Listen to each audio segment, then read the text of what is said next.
Assalamualaikum everyone and a very warm welcome to all the participants joining us today.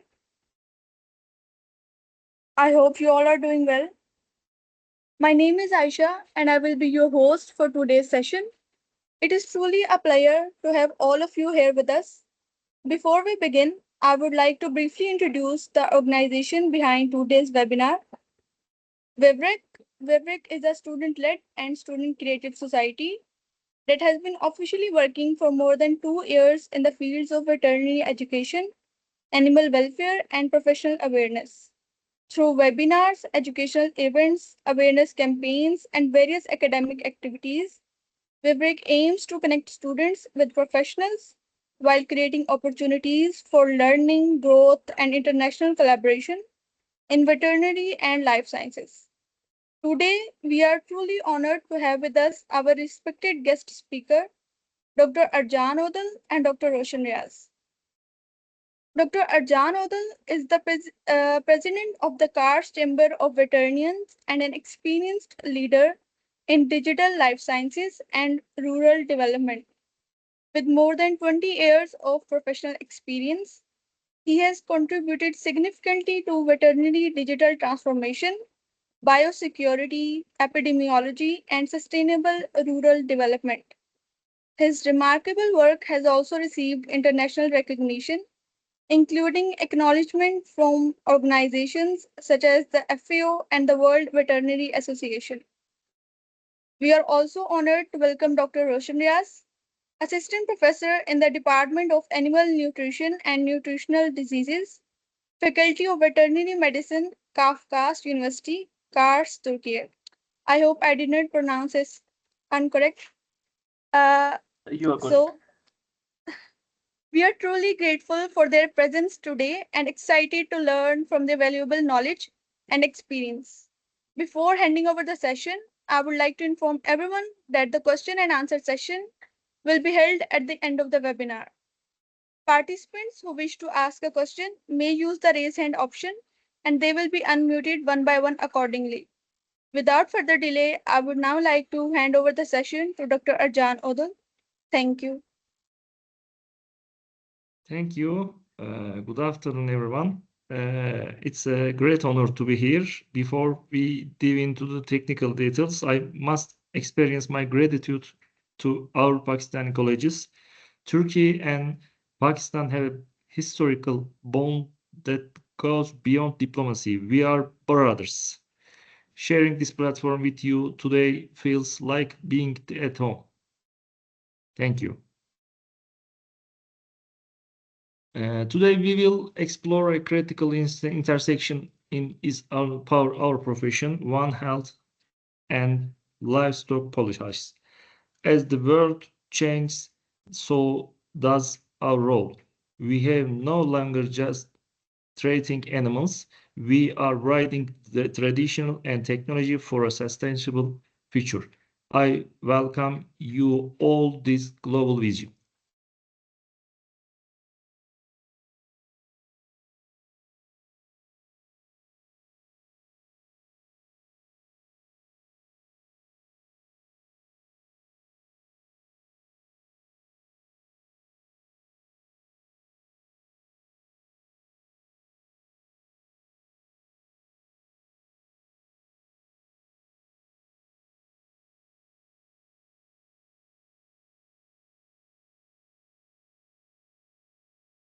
I am Dr. Arjan Ödül, President of the Kars Chamber of Veterinarians. I have always believed that veterinary medicine is no longer just local diplomacy. It is global. My work focuses on digital transformation and One Health initiative. Most recently, I had the privilege of representing of our profession as a speaker and global envoy at the World Veterinary Association Congress 2026 in Tokyo. Presentation roadmap and today's journey we will follow four main steps. First, we will look at what we do at the Kars Veterinary Hekimleri Odası and Veterinary Chambers.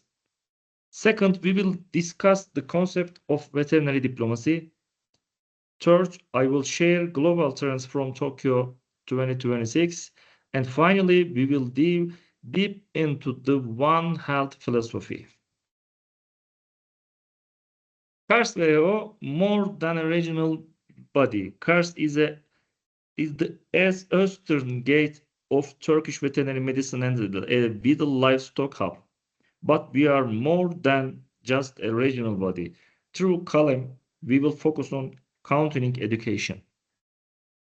With our Hekim model, we have implemented digital surveillance.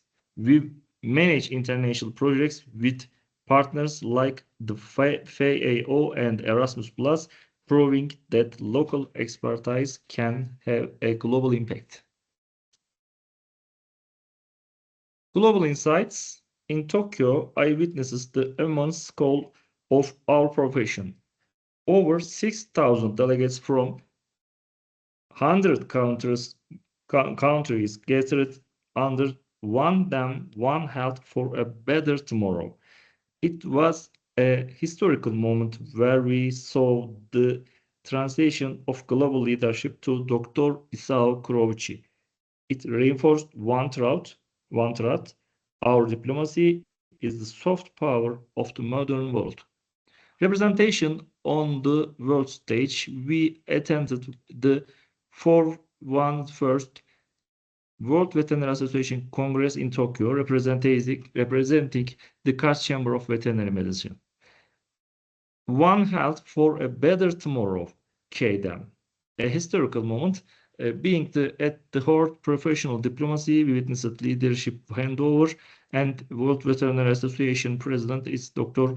Isao Kurouchi meeting them.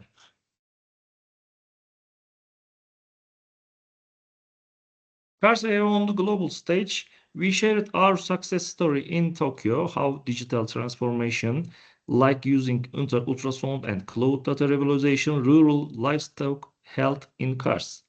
The global feedback was incredible. KARS is now seen as a benchmark for how rural areas can adapt to the digital age. Veterinary diplomacy, the soft power, our profession.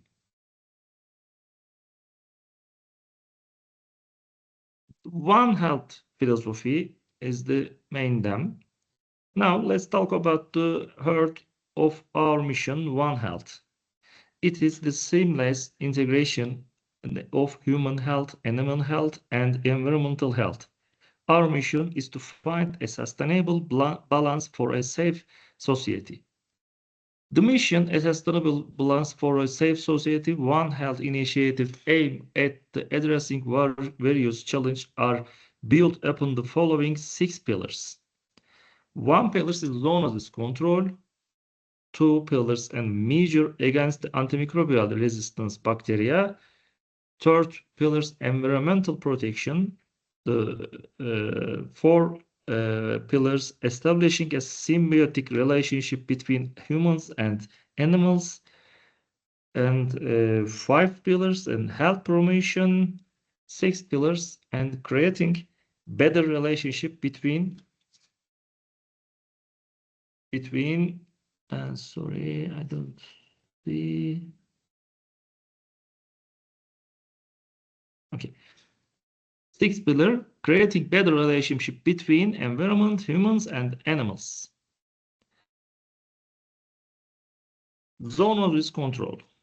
It is stated that there are more than 104,000 species of pathogens capable of infecting humans. Pathogens refer to viruses and bacteria that can cause disease. Disease transmitted from animals carrying these pathologies to humans, or vice versa, are called zoonotic disease. In order to prevent contraction one of these disease, measures must be taken for each of the following 3 elements. 1. Source infection, an organism that carries pathogens and can infect humans or animals. 2. Route of infection, droplet infection resulting from sneezing or coughing, or contact infection caused by viruses own hands entering the eyes or mouth. 3. Host. A parasitic or symbiotic organism infected by a parasite or virus. To prevent transmission to humans or animals, it is essential to adopt approaches targeting humans, animals, and the environment. In particular, the government mandates the notification of animals. In Fukuoka Prefecture, the program for enchaining collaboration between physicians and veterinarians on the control of animal-borne disease is being implemented. This project facilitates information sharing among the Fukuoka Medical Association, the Fukuoka Veterinary Medical Association, and government agencies. It also organizes challenge and ensures collaborated efforts to prevent the emerge and spread of zoonotic disease. Measures against antimicrobial resistance bacteria and the other means silent pandemic.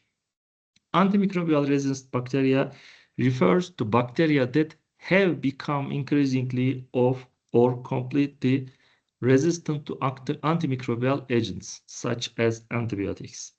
When antimicrobial agents are used excessively or incorrectly, they cause the elimination of some of the vast number of bacteria in the human body while allowing certain antimicrobial resistance bacteria to survive. In 2015, the World Health Organization General Assembly adopted the Global Action Plan to make measures against antimicrobial resistance bacteria. Member states were requested to implement their own national action plans. In 2016, Japan established its 6 goals to delay the emergence and prevent the spread of antimicrobial resistance bacteria. These goals include 1. Public awareness and education. 2. Surveillance and monitoring. 3. Infection prevention and control. 4. Appropriate use of antimicrobials. 5. Research and development. 6. International cooperation.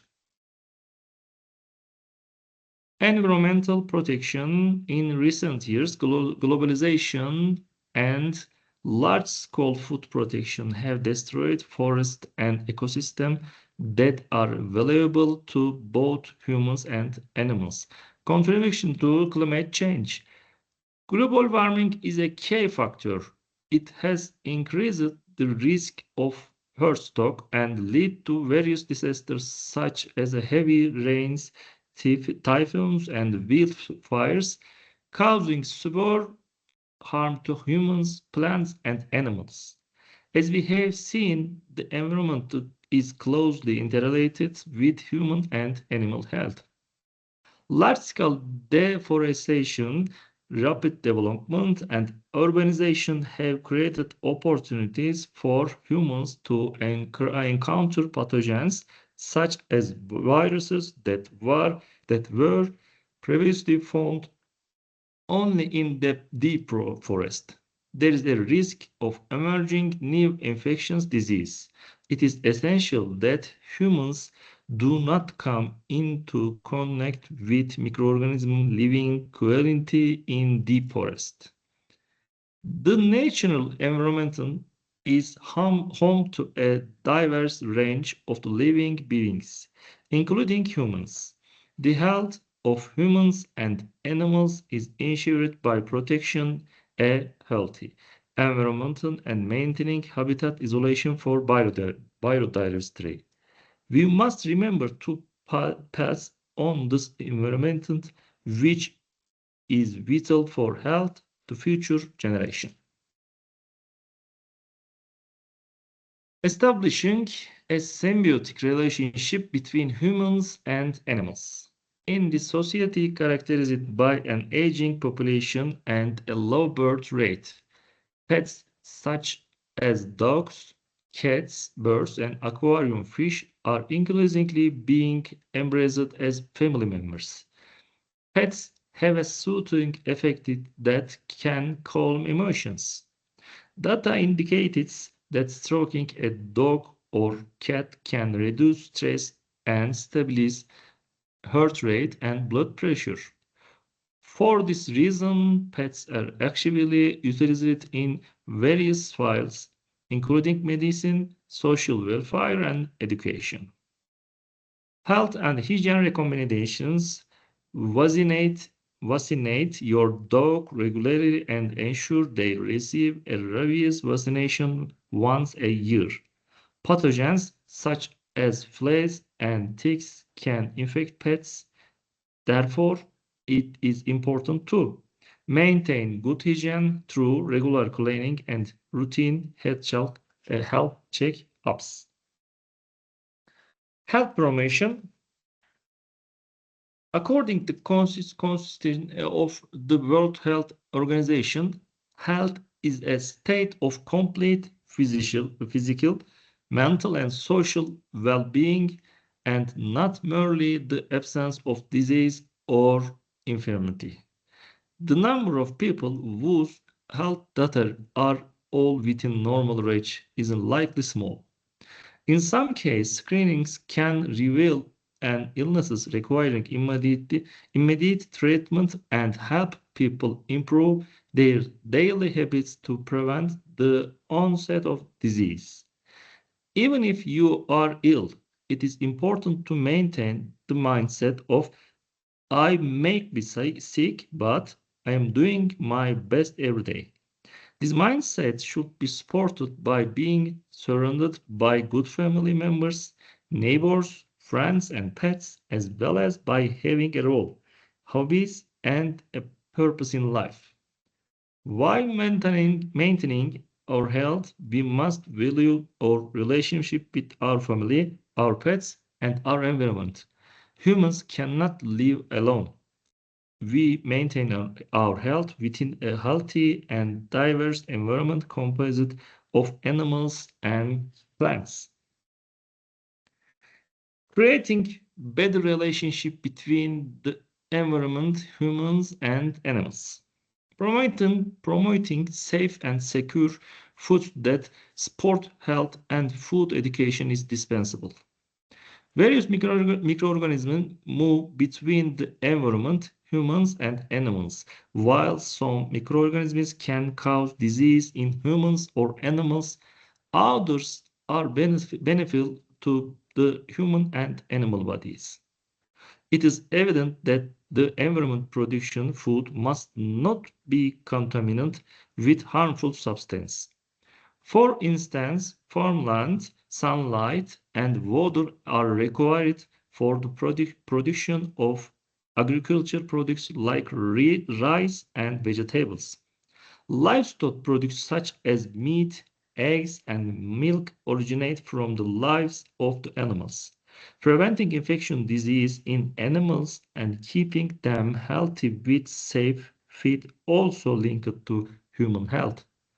Many people are involved in the production of agriculture, livestock, and seafood. To produce safe and secure food, it is essential that foods are produced locally. An environment must be provided where the production status of agriculture, livestock, and seafood can be directly verified and where the various professions and jobs supporting this sector can be sustained. Furthermore, the promotion of food education, which provides guidance and what we should eat and what we should not eat is also essential. Yes, I'm done. As I conclude, I invite you to join this global conversation. The future of veterinary medicine is your hands. Finally, I would like to thank Veterinary Importance and Veterinary Respectful. What a great choice for a club. Virdik, Pakistan for this invention. Our nations have stood by each other for decades, and today we continue this legacy through scientific cooperation. Long life the brotherhood between Turkey and Pakistan. Thank you for attention and your vision. Now I would you happy to answer any questions.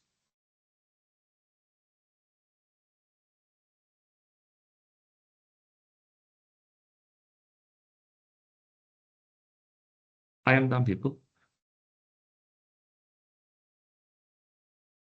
Yes. Thank you very much, Dr. Jan Odu, for your valuable presentation and for sharing your knowledge with us today.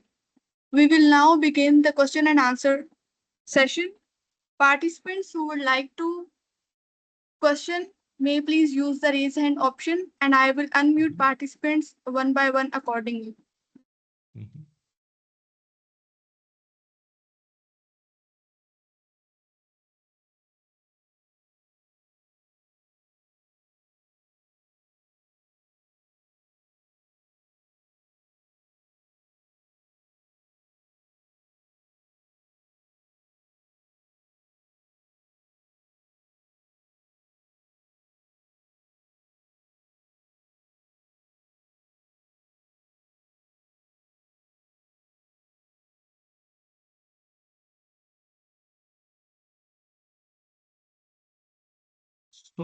Sorry. I would like to start by asking Dr. Roshan Riaz to introduce himself as well.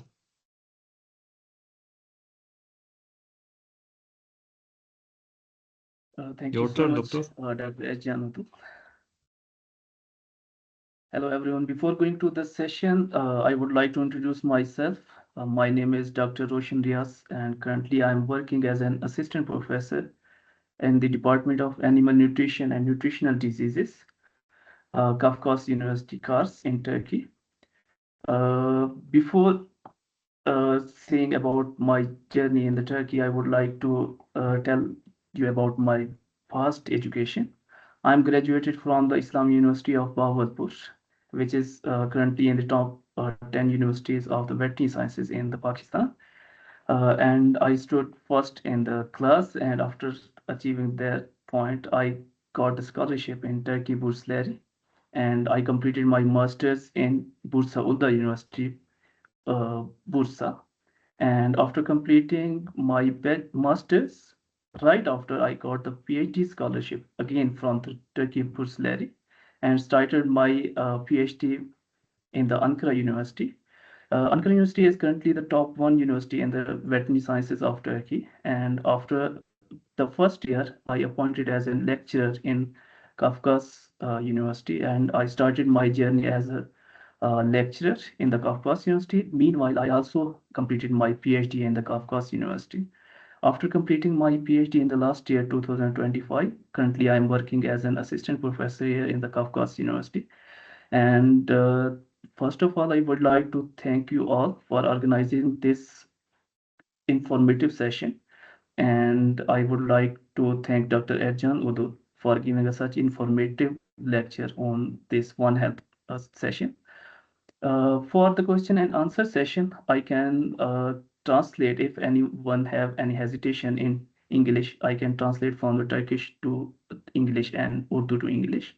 So be relaxed and you can ask anything about Veterinary Hekimler Odası, which is here the veterinary chamber in Kars, and the normal working criteria of the veterinarians in the Turkey, as well as after the question and answer session, you can ask me anything about the educational field from the Turkey.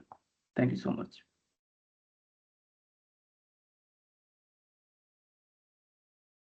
Thank you so much, Dr. Roshan Riaz. Talha has a question that how to apply for cattle farm job as a vet and which platform.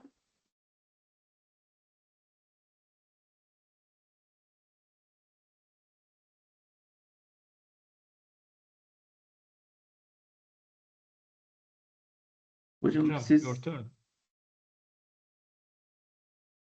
Hocam siz mi cevap vereceksiniz ben mi? Hocam Hocam sana şey zahmet, soruyor. ben kaçırdım soruyu ama.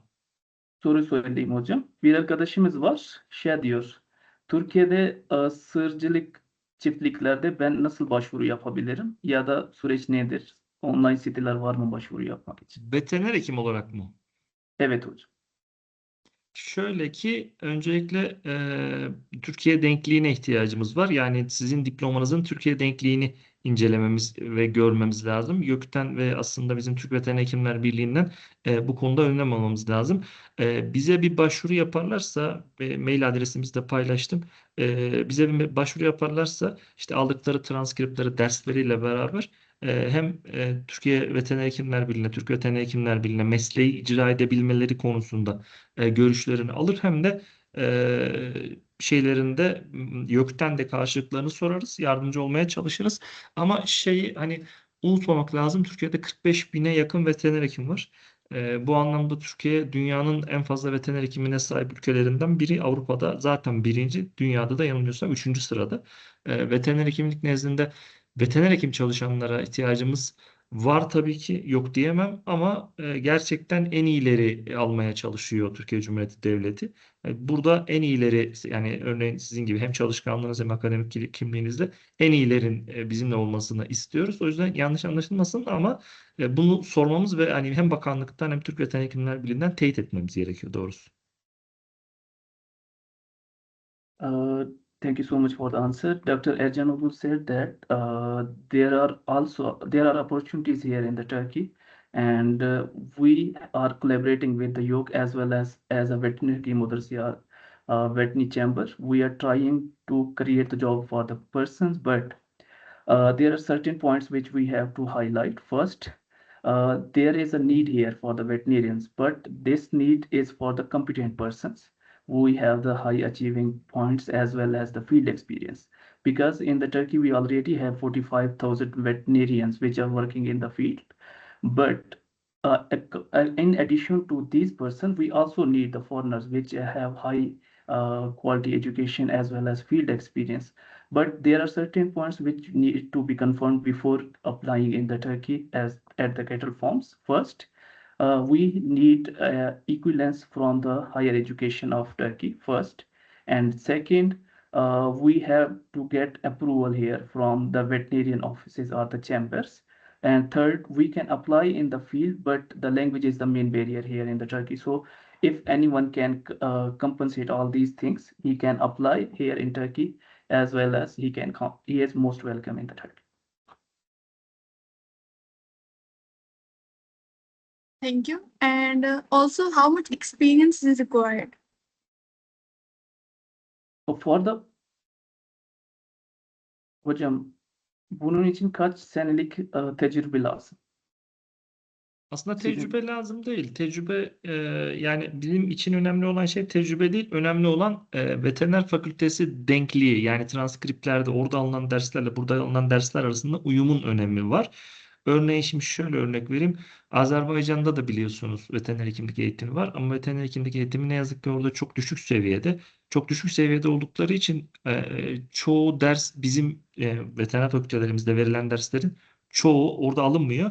Doğal olarak denkliği de olamıyor doğal olarak. Bizdeki biliyorsunuz neredeyse 250-300'e yakın ders var 5 senede alınan. Tabii. Bu derslere yakın bir dersin alınmış olması gerekiyor. Yani transkriptlerin uyumlu olması, tecrübeden daha ziyade transkriptlerin uyumlu olması lazım. Tabii ondan sonra 2 sene, 3 sene, 4 sene bir tecrübe ayrıca seçme sebebidir. Öyle söyleyeyim daha basitçe. Ayşenur, can I ask a question? Yes, please. Ayşenur. Yes, please. Is there any foreigner here in this session or all from the Pakistan? I think all are from Pakistan. Okay, then let me tell them everything in the Urdu so that they can understand properly. Okay, Is it okay. possible? Yeah, Okay. yeah. Sure.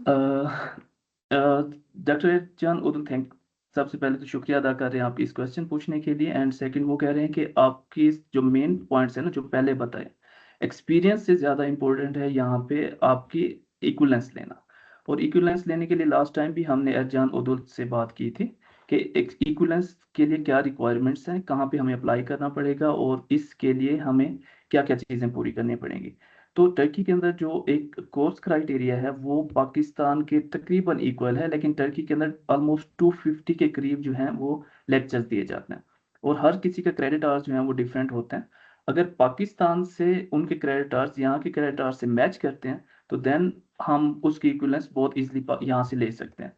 कुछ students ने try किया था जिनको मैं जानता हूँ already, उन्होंने equivalence बाकायदा ली भी है और फील्ड में वो काम भी कर रहे हैं।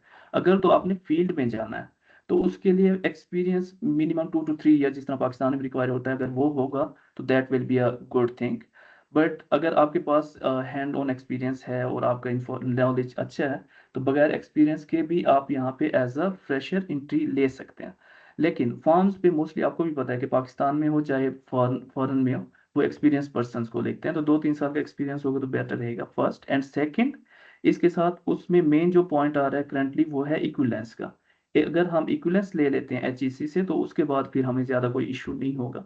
तो इसके लिए डॉक्टर एजानुद्दीन जो हैं वो काम कर रहे हैं और योग के साथ हमारी बात भी होनी है इसके ऊपर। तो जैसे ही इक्विवेलेंस के ऊपर कोई अपडेट होगी हम आपके साथ ज़रूर शेयर करेंगे, और कौन कौन से डॉक्यूमेंट्स रिक्वायर है वो आपके साथ ज़रूर शेयर कर देंगे। बाकी इसका ऑनलाइन एप्लीकेशन के लिए डेंकली का तो है मीन इक्विवेलेंस का, बट जो एप्लीकेशंस होती हैं मोस्टली इनकी जो इंटरनेशनल ऑर्गेनाइजेशंस हैं वो एडवर्टाइज करती रहती हैं, लिंक्डइन पे आप उनको फॉलो कर सकते हैं। और एकेडमिक्स में इक्विवेलेंस की आपको ज़रूरत नहीं होती और ना ही स्कॉलरशिप के लिए, ये आपको पहले बता दूँ। Thank you. Okay. Now we will take question from Ikram Hurshid.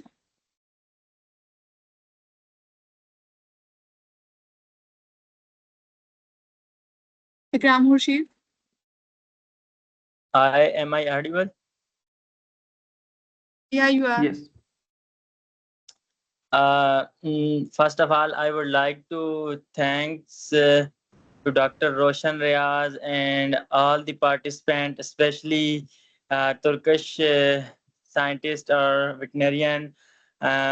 Just I want to introduce myself, and then I would like to a little bit question about this. As a molecular biologist or a biologist, I am currently working as a research associate in a institute named as National Institute for Biotechnology and Genetic Engineering, especially in the health biotechnology. And I have experience to attend too many seminars and too many conferences with the veterinarians. I'm really happy to see that they all are working very well in this field. But I would like to say that we must need to develop some diagnostic assay and to make a bridge or connection between molecular biologist or any other uh, biologist to a complete understand the disease mechanism and their cure and preventions. And then I would like to also thank and request to Doctor for please sharing your slides presentation if you can. And we are also one of the group in our institute is also working and to develop a FMD vaccine. You all are veterinarian and you all know very well about this, and uh, these things I would like to help any one of you that would like to know about these diagnostic assay like molecular biological technique like PCR, qPCR, and many so other micro layers and other. I have also opportunity to attend different seminar and have practiced these things. Thank you so much for all of you. Thank you Ikram. Sir, did you Hocam bir kısmını Ecem, anladım this ama tam çevirebilir misin? Tabii ki. Arkadaş önce kendini tanıttı. Ondan sonra diyor ki ben Pakistan'da bir enstitü var. National Institute of Biotechnology and Biotechnology and Information Technology. Orada bir çalışıyor. Orada bazı aşılar üretiyorlar. Şimdi diyor ki orada birisi staj yapmak istiyorsa ya da bir şey yapmak istiyorsa biz de yardımcı oluruz ama şimdi veteriner hekim olarak biz hepimiz buradayız. Onun için teşhis yapmak için ya da analiz etmek için ya da durumlara teyit etmek için bazı kitler geliştirilmesi lazım. Onun için de işbirliği yapılırsa diyor ki dünya çapında o çok güzel olacak bizim için. Diyor ki bunun üzerinde siz ne düşünüyorsunuz? Aslında şöyle ifade edeyim hocam, sizin de çevirmeniz için kolaylık Tabii. olsun diye. Dünya Veteriner Hekimler Birliği Tokyo'daki kongrede 5 maddelik bir tek sağlık politikası ve bildirgesi yayınladı. Bunun bir tanesi küresel çapta erken uyarı sistemlerinin özellikle önleyici hastalıkların oluşmadan önlemesini sağlayan erken uyarı sistemlerinin oluşturulması için bir bildirge yayınladı ve tüm dünyada kanun yapıcılara bu konuda öncelik alınması gerektiğini belirtti.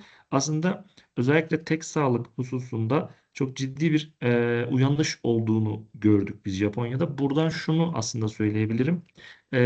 Bütün dünya şu an SHAP'la boğuşuyor hocam. SAT1'le boğuşuyor. Çok inanılmaz bir salgın var. Bize Tokyo'da herkes işte Güney Afrikalı ya da Avrupa'nın ortasından ya da Çin'den, Japonya'dan meslektaşlar şapı soruyorlardı. Çünkü çok çok çok kötü bir şap salgını şu an hala dünyayı tehdit ediyor. Yunanistan biliyorsunuz Avrupa Birliği'nde çok ciddi şap çıkışları var 50 yıl sonra. O yüzden beraberce yürütülecek çalışmalar çok önemli. Bizler aslında öncüyüz. Hani Pioneer diyor ya yabancılar. Bizler öncüyüz hocam. Sizin aracılığınızla biz önce olacağız inşallah. Hem Kafkas Üniversitesi nezdinde hem de Türk Veteriner Hekimler Birliği nezdinde Pakistan'da bundan sonra Pakistan'daki veteriner hekim arkadaşlarla ve oradaki teşkilatlarla daha sık çalışmak istediğimizi özellikle belirtmek isterim. Bundan sonra da beraber yürütecek çalışmalar için bize ne düşünüyorsa, ne düşüyorsa, hangi görev düşüyorsa yapmaya hazırız. Çünkü ben Pakistan'ın da veteriner hekimlik konusunda iyi bir eğitim seviyesinin olduğunu biliyorum. Bizde de 183 yıldır Türkiye'de veteriner hekimlik eğitimi var ve önemli bir veteriner hekimlik akademisine sahibiz. Akademik bilgi birikimine sahibiz. O yüzden beraber çalışmakta beis yok. Mesafeler engel değil hocam. Önemli olan yüreklerin birlikte olması. Beraber hareket edebilme pratiğine sahibiz. Çünkü biz Pakistan devletini çok severiz Türkler olarak biliyorsunuz ve çok da önemli bir kardeşlik var bizim Tabii. aramızda. O yüzden de beraber çalışmaktan onur duyarız. Hatta bu konuda gönüllülük ne gerekiyorsa, gönüllü elçilik olarak ne gerekiyorsa bana elimden geleni yapmaya hazır olduğumu özellikle belirtin lütfen. Teşekkür ederim.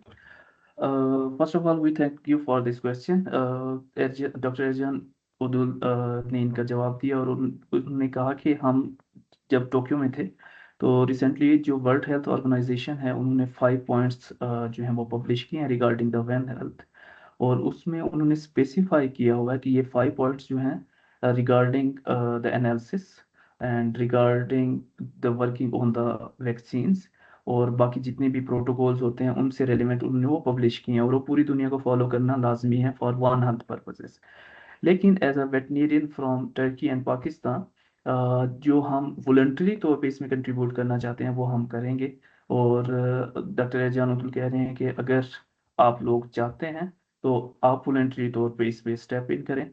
हम जानते हैं कि Turkey की education जो है और पाकिस्तान की education almost बराबर है और वहाँ के स्टूडेंट जो हैं वो काबिल भी हैं और क्वालिफाइड भी हैं इस काम के लिए और यहाँ के भी जो लोग हैं जो काम कर रहे हैं वो भी क्वालिफाइड हैं इस पर्पज़ के लिए। तो इस वन हेल्थ पर्पज़ के लिए वन काज के लिए हम वेटनेरियन जो हैं वो हम काम कर सकते हैं। और एक्स्ट्रा इन्होंने कहा कि जो आप सब जानते भी हैं कि टर्की के जो लोग हैं वो पाकिस्तान से बहुत मोहब्बत करते हैं तो इस वजह से हम जितनी भी आपकी तरफ से कोशिश होगी या आप लोग जो भी सोच रहे हैं इस मामले में कि किस तरह हम कोलैबोरेशंस कर सकते हैं तो उन सब चीज़ों के लिए डायग्नोसिस रेलिवेंट हो गया या उसके ट्रीटमेंट से रेलिवेंट हो गया या उनकी वैक्सीनेशन से रेलिवेंट तो उन सब से रेलिवेंट जो है हम मिलके काम कर सकते हैं।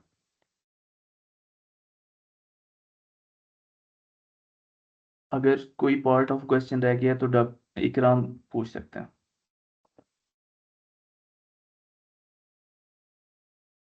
Okay, now we will take question from Zishan Ismail. Would you provide any practical training in Turkey? Which requirements are required for internship in Turkey? Hocam Hocam kaçırdım orayı neydi? diyor ki Türkiye'de staj imkanları sunuyor musunuz? Staj Hı hı. imkanları sunuyorsanız eğer onun requirements nedir? Evet. Şöyle Türkiye'de staj imkanları var tabii ki. Dediğim gibi arkadaşların çalışmak istedikleri alanlarda hangi alanlarda istiyorlarsa Bununla alakalı başvurularını yapabilirler. Bizlere de gönderebilirler. Son yıllarda stajla alakalı şöyle bir değişiklik oldu hocam. Belki siz de biliyorsunuz. Özellikle staj yapan kimselerin mutlaka sosyal güvenlik sistemine kaydolması gerektiğini belirtiyor Türkiye'deki Çalışma Bakanlığı. Çünkü onlar da yarı zamanlı da olsa, staj da olsa orada bir çalışma sergiliyorlar ve orada iş kazaları olabiliyor ya da başka şeyler olabiliyor. Bununla alakalı mutlaka bir sosyal güvenlik girişi olması gerekiyor. Ama şimdi ben az önce araştırdım, dün akşam da bakmıştım. Türkiye Cumhuriyeti Devleti ile Pakistan Devleti arasında bu anlamda çalışmalar var. Yani karşılıklı öğrenci değişimleri ya da staj kabulleri mümkün. Özellikle Erasmus Plus projeleri, yine Mevlana bursları gibi bazı burslar mevcut. Onlarla öğrenci değişimleri yapılabilir. Bize talepler oluşursa biz hem bunu Tarım Bakanlığı, Tarım Orman Bakanlığı nezdinde görüşürüz, hem de Türk Veteriner Hekimler Birliği nezdinde görüşürüz ve bu anlamda arkadaşlarımızı burada da staj yaptırmak isteriz. Özellikle çalışmak istedikleri alanda, büyükbaş çiftliklerde, küçükbaş çiftliklerde ya da gıda işletmelerinde görmek istenilen alanlarda mutlaka biz destek oluruz. Burada aslında şöyle bir işbirliğini de belirtmiş olalım hocam. Eğer doğru kurgulayabilirsek beraberce, daha tabii daha resmi kurumlar üzerinden beraberce planlayabilirsek değişim programları da yapabiliriz. Hem buradaki işte büyükbaş küçükbaş çiftliklerin durumu, Türkiye'deki diğer yerlerdeki büyükbaş çiftliklerin durumları ile alakalı değişim programları meslektaşlara ya da meslektaş adayları için daha ilham verici olabilir. O yüzden bu çalışmaları da beraberce yapabiliriz diye hayal ediyorum. Yani dediğim gibi bu bizim köprümüz olsun. Çok ciddi gereklilikler yok. Veteriner fakültesi öğrencisi olması bizim için yeterli ama önemli olan şey işbirliğinin ve bu kurduğumuz köprünün devam ettirebilmesi aslında. Sure. Thank you for this question. इसमें जो हमारे field में internships हैं वो depend करती है कि आप किस फील्ड के अंदर इंटर्नशिप करना चाहते हैं। अगर आप यूनिवर्सिटी में करना चाहते हैं या फिर आप मिनिस्ट्री के अंदर करना चाहते हैं या फिर आप फॉर्म्स पे करना चाहते हैं। तो अगर आप किसी फॉर्म के ऊपर इंटर्नशिप करना चाहते हैं तो उनकी रिक्वायरमेंट्स में होता है कि उनको सोशल सिक्योरिटी एंट्री करवाना लाजमी होता है। सोशल सिक्योरिटी एंट्री यहाँ पे ये होता है कि आपकी हेल्थ इंश्योरेंस होना लाजमी हो उस ऑर्गेनाइजेशन की तरफ से। ये रिसेंटली कुछ रूल्स चेंज हुए हैं। तो जो भी ऑर्गेनाइजेशन आपको एक्सेप्ट कर ली होगी फॉर इंटर्नशिप तो वो आपको ये चीज़ प्रोवाइड करती है। लेकिन यूनिवर्सिटीज़ में या फिर जो मिनिस्ट्री है उनके अंदर इतनी कोई मेजर रिक्वायरमेंट्स नहीं होती। जस्ट यहाँ पे एक बेसिक क्राइटेरिया होता है कि आप लास्ट ईयर ऑफ डीवीएम के अंदर हो या फिर आपका डीवीएम कंप्लीट हो चुका हो, ताकि आपकी बेसिक जो इंफॉर्मेशन हो या नॉलेज हो फील्ड से रेलिवेंट वो आपके पास सफिशिएंट होना चाहिए। उसके अलावा आप किसी भी फील्ड के अंदर आप अप्लाई अगर करना चाहते हैं तो आप हमें बता सकते हैं। हम यूनिवर्सिटीज़ में काफ़ी सारे स्टूडेंट्स हैं जिनको मैंने रिसेंटली एक्सेप्टेंस दिलवाई भी है। तो उसमें यह है कि आप यूनिवर्सिटी में तो ईजिली इंटर्नशिप कर सकते हैं, सेकंड फॉर्म्स पे भी कर सकते हैं, एंड थर्ड जो है यहाँ की ministry of agriculture and forestry जो है उसमें भी आप कर सकते हैं। जस्ट ये होगा कि आपकी तरफ से हमें रिक्वायरमेंट और सीवी चाहिए होगी स्टार्टिंग में कि आप कहाँ पे अप्लाई करना चाह रहे हैं। उसके बाद जो है हम उनके साथ कंटेक्ट करेंगे तो उनकी डिटेल इन्फॉर्मेशन लेंगे कि वो क्या चाह रहे हैं। मोस्टली जहाँ यहाँ पे सिर्फ एक कंस्ट्रेंट आती है जो मैं अपनी तरफ से बता रहा हूँ, वो ये कि एक लैंग्वेज बैरियर आता है, और सेकंड जो यहाँ पे कंस्ट्रेंट आती है वो ये आती है कि मोस्टली स्टूडेंट जो हैं वो खुद से एक्सपेंसेस पे आते हैं। पेड इंटर्नशिप थोड़ी सी कम होती है, तो उस वजह से फिर ये होगा कि आप लोगों को ये चीज़ें माइंड में रखनी पड़ेंगी।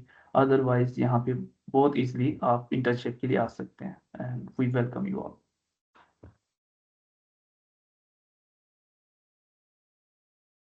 Now we will take question from Henning Sondik. I think I pronounced it right.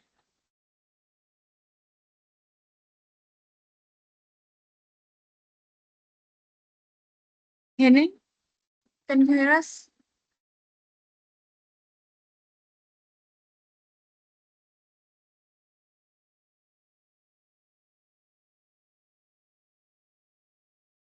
Okay, for that time being, Umar Farouk has asked question: are there any exchange program offered by Turkish universities for veterinary students?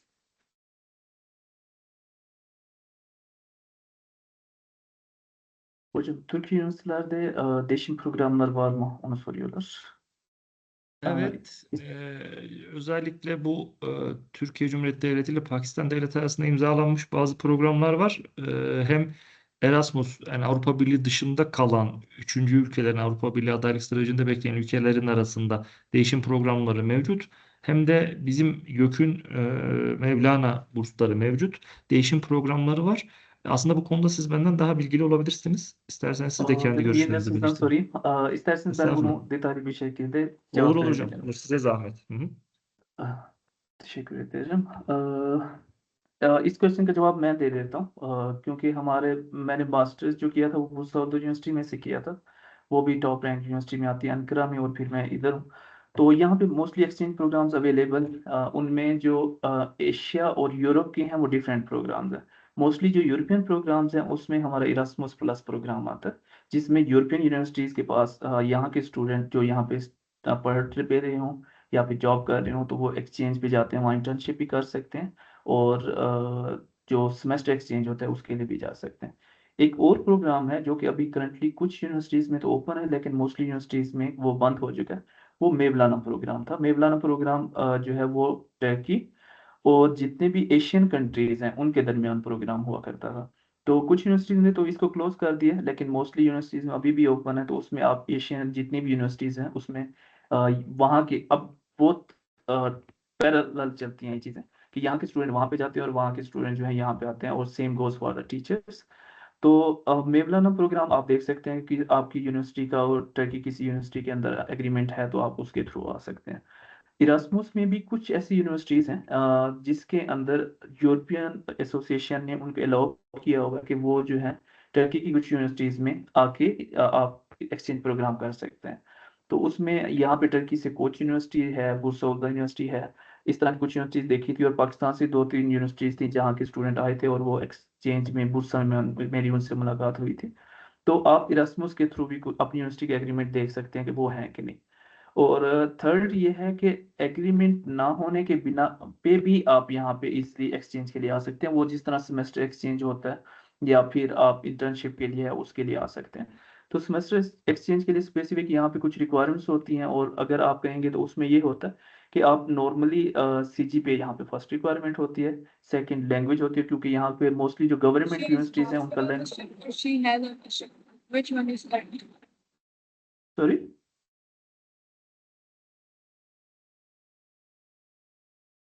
Ayesha, did you ask something? Sorry for disturbing. You can please complete your answer. Okay. उसमें ये है कि जो बाकी exchange programme है उसमें काफ़ी universities ने खुद के एग्रीमेंट्स किए हुए हैं, और हम भी अपनी यूनिवर्सिटीज़ के साथ अगर या कोई आपकी इंटरेस्टेड यूनिवर्सिटी है उसके साथ एग्रीमेंट करवा सकते हैं, तो उस बेसिस पे आप एक्सचेंज के लिए आ सकते हैं। नॉर्मली जो यहाँ पे ऑफिशियल एक्सचेंज प्रोग्राम है वो यही 2-3 है, इरास्मुस है, मेवलाना प्रोग्राम है, या फिर यूनिवर्सिटी के पर्सनल प्रोग्राम है। लेकिन उसके अलावा अगर कोई आना चाहता है तो वो फिर यूनिवर्सिटी टू यूनिवर्सिटी एग्रीमेंट्स होते हैं। करंटली हम एक प्रोजेक्ट पे काम कर रहे हैं कवकास यूनिवर्सिटी के बेस पे, जिसमें हमारी रेक्टर लोग जो है यहाँ पे वाइस चांसलर उन्होंने एग्रीमेंट साइन किए है अभी veterinary university of veterinary and animal sciences के साथ, और वो उन्होंने अप्लाई किया हुआ है पाकिस्तान की एचईसी के साथ। तो अगर एचईसी उस चीज़ को अलाउ करती है तो HEC of Pakistan and HEC of Turkey ये दोनों कोलैबोरेट करेंगे, और इस कोलैबोरेशन के अंडर जो होगा कवकास यूनिवर्सिटी और university of veterinary and animal sciences ये दोनों कोलैबोरेट करेंगे, और इनके स्टूडेंट फ्रीली यहाँ पे एजुकेशन के लिए, कॉन्फ्रेंसेस के लिए और रिसर्च के लिए आ सकते हैं। और अगर कोई मास्टर्स और पीएचडी के स्टूडेंट्स हैं यहाँ पे, तो मास्टर्स के लिए तो कोई एक्सचेंज प्रोग्राम नहीं है, लेकिन पीएचडी के लिए तुर्की बुर्सलरी जो है वो रिसर्च एक्सचेंज प्रोग्राम प्रोवाइड करती है यहाँ पे। तो रिसर्च एक्सचेंज प्रोग्राम कब आप अप्लाई कर सकते हैं, वो या तो आप पीएचडी के बाद अप्लाई कर सकते हैं फौरन, जिसको पोस्ट डॉक का नाम दिया जाता है मोस्टली, या फिर ये है कि आप after the completion of comprehensive exam जो कि 2 साल के बाद होता है, आप उस एग्जाम के बाद आप यहाँ पे टर्की बुर्सलरी में अप्लाई करते हैं। वो साल में 4 मरतबा ओपन होता है, और विद इन 3 to 4 मंथ जो है उसके रिजल्ट्स आ जाते हैं। तो उसमें ये होगा कि आप जिस यूनिवर्सिटी से एक्सेप्टेंस लेटर लेंगे वहाँ से आपको पोजीशन प्रोवाइड की जाएगी, और जो फंडिंग होगी वो तुर्की बुर्सलरी प्रोवाइड करती है, और रिसर्च फंडिंग जो है वो यूनिवर्सिटी प्रोवाइड करती है, और इस तरह से आपका ओवरऑल रिसर्च वर्क जो होता है वो टर्की में कंडक्ट हो जाता है।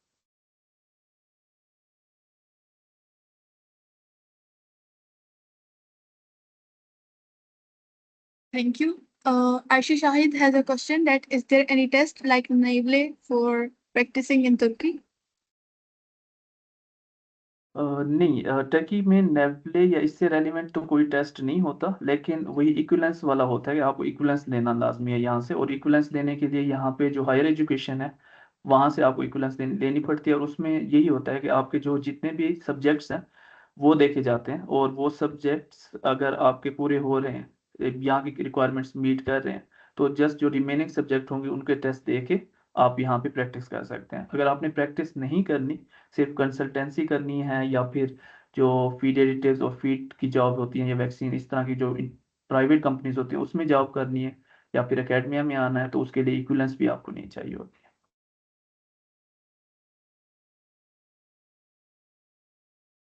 Okay.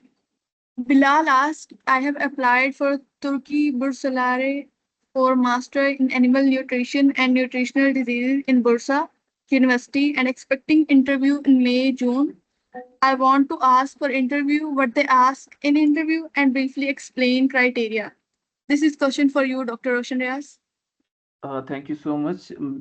बिलाल से ये कह दे कि वो मुझे पर्सनल कांटेक्ट है मेरा आपके पास, वो आपको आप उनके साथ शेयर कर दें, वो मुझसे कांटेक्ट कर लेंगे। तो जैसे ही उनको, अब इसमें ये होता है कि जून या जुलाई के अंदर जो है इनकी कॉल्स आती हैं इंटरव्यू के लिए, तो अगर उसमें उनको कॉल जाती है तो फिर मैं उनको पर्सनली गाइड कर दूंगा। एंड इसके अलावा जो यहाँ पे एजुकेशनल और स्कॉलरशिप के क्वेश्चंस हैं उनके लिए हम एक सेपरेट सेशन रख सकते हैं, जिसका गोल होगा एजुकेशन एंड स्कॉलरशिप सेंटर की। उसके लिए फिर डिटेल में डिस्कशन की जा सकती है कि कितनी यूनिवर्सिटीज़ हैं, प्राइवेट सेक्टर क्या है इनका, गवर्नमेंट सेक्टर क्या है, कौन कौन से स्कॉलरशिप्स अवेलेबल हैं, किस तरह से अप्लाई करना पड़ता है, और कब कब ओपन होते हैं, उनकी रिक्वायरमेंट्स क्या हैं। तो उसको मैं डिटेल उसमें बता सकता हूँ। बाकी अभी जो है वन हेल्थ से रेलिवेंट क्वेश्चन होंगे तो उस पर हम काम कर सकते हैं।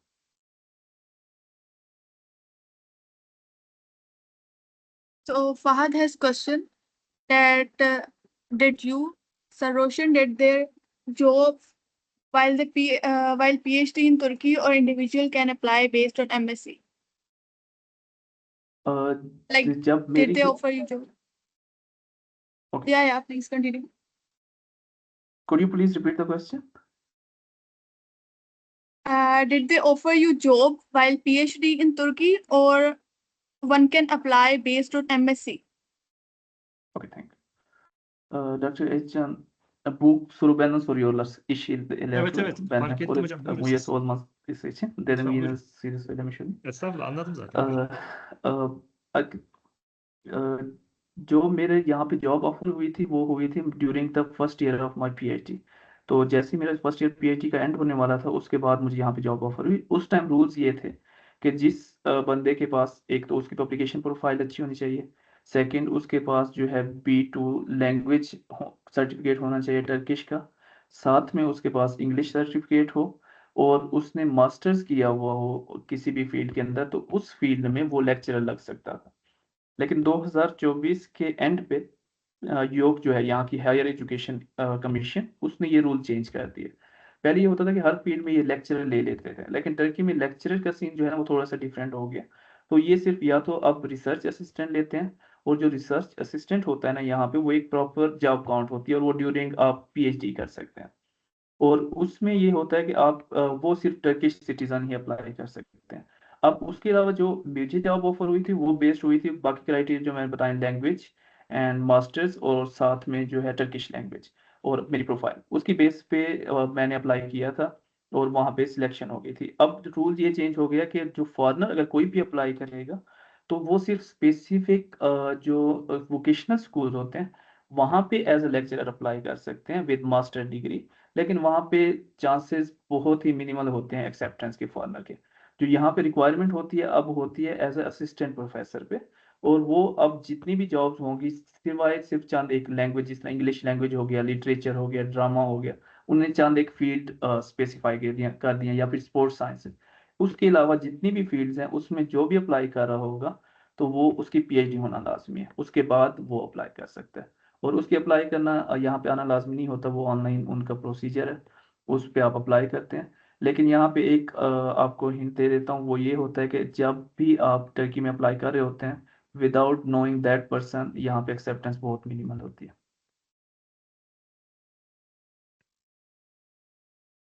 Thank you. And now we will take question from Parvasha Gul.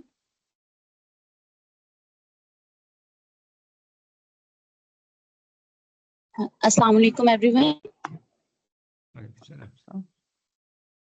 My name is Palvasha Gul, and I completed my Doctor of Veterinary Medicine degree from Islamia University, Bahawalpur. And recently, I finished my MPhil in parasitology from the University of Veterinary and Animal Sciences, Lahore.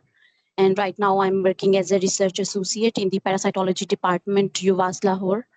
Sir, I just wanted to ask a question that what kind of skills should veterinary students develop to actively participate in international policy making and One Health initiatives? Can you tell anything about that? Great, thank you. Dr. Özcan Bey, diyor ki uluslararası polisi yapmak için ya da uluslararası çalışmalara dahil olmak için hangi şeyler yapmamız gerekiyor? Yani çok arkadaş şey yapıyor. Pakistan'da yüksek lisans yapmış hem de araştırma görevli olarak şu an görevli almakta. Parazitoloji değil mi? Doğru alanında anladım. iş yapıyor. Hı hı. Evet. Evet. O yüzden diyor ki uluslararası olarak biz katılmak istersek yani policy making için ya da Hı hı. diğer şeyler için onlar için ne yapmamız gerekiyor? Şimdi şöyle temeli şu hocam, burada Dünya Veteriner Hekimler Birliği asıl yolu çizen yapı, ama şunu kesin tespit etmekte fayda var. Bu konuda Japonya çok ileride. Japon Veteriner Hekimler Birliği Başkanı Dünya Veteriner Hekimler Birliği Başkanı oldu Tokyo'da işte 2 hafta önce seçilerek.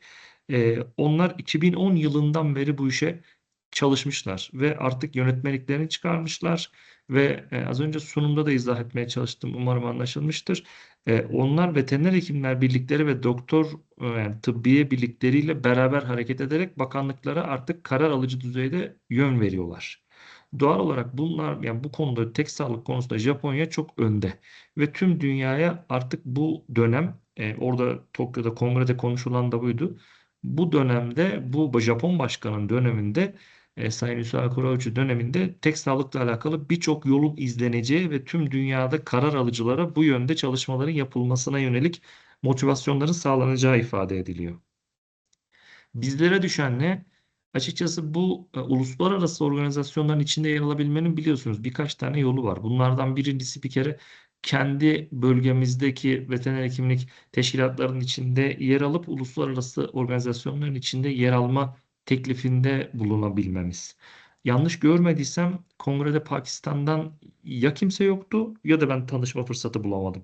Ama gördüğüm kadarıyla işte Malezya'dan, Sri Lanka'dan filanları gördüm ama Hindistan'dan da birçok kişi gördüm ama Pakistan'dan kimseyle tanışma fırsatım olamadı. Biraz bu noktada kendi ülkemizin içinde işte karar alıcı mekanizmalara yakın olmakta fayda var.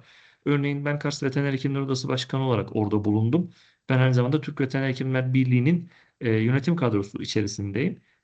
Ve Türk Veteriner Hekimler Birliği'nin izini ve müsaadesiyle orada bulunduk. Tabii ki kendi çalışmalarımız için orada olduk ama burada karar alıcı mekanizmaların içinde olabilmek için en önemli şey karar alıcı kendi ülkemizde yerel karar alıcı merkezlerde görevli ve seçilmiş olabilmek. Ondan sonra zaten yollar açılıyor. Ben Dünya Sağlık Örgütü'nün ve Dünya Veteriner Hekimler Birliği'nin FAO gibi Birleşmiş Milletler Gıda Tarım Örgütü gibi organizasyonlara bundan sonra tek sağlığı hep beraber dayatacağını tahmin ediyorum ve bu yüzden bu konu geleceğin en önemli konusu olacak hocam. O kesin yani. teşekkür ederiz. Palwasha में thank you so much question के लिए। तो इस question का answer उन्होंने जो दिया है वो कहते हैं कि रिसेंटली जब मैं टोक्यो में गया था तो वहाँ पे जो वर्ल्ड वेटनरी चैम्बर है उसके इलेक्शन भी हुए थे और जो वर्ल्ड वेटनरी चैम्बर है उसके जो हेड बने अभी वो टोक्यो से ही हैं। तो जापान कहते हैं कि इस मामले में बहुत ज़्यादा लीड कर रहा है हमें। तो इस लीडरशिप को जो कंप्लीट करते हैं वो डिफरेंट कंट्रीज़ के वेटनेरियंस जो हैं वो एक जगह पे आते हैं और इस चीज़ को लीडरशिप की तरफ लेके जाते हैं। लेकिन पॉलिसी मेकिंग के लिए और इन सब सब्जेक्ट्स के लिए हमें नेशनल लेवल पे स्टार्ट करना पड़ेगा। जब हम वहाँ पे इलेक्ट हो जाते हैं तो उसके बाद फिर जो है इंटरनेशनल कोलैबोरेशन स्टार्ट होती है।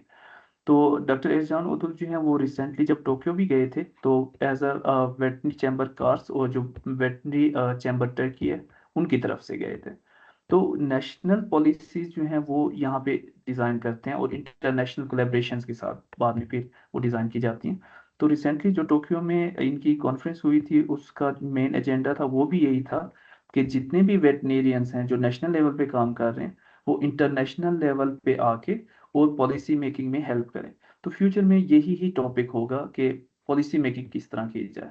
तो पॉलिसी मेकिंग के लिए जो उन्होंने सजेशन दी है वो यही है कि आप पहले नेशनल लेवल की जितनी भी आपकी ऑर्गेनाइजेशंस हैं आप उनके साथ काम करें, वहाँ पे सिलेक्ट हों और वहाँ पे सिलेक्ट होने के बाद जो है फिर आप इंटरनेशनल कोलेब्रेशंस बहुत ईजीली कर सकते हैं।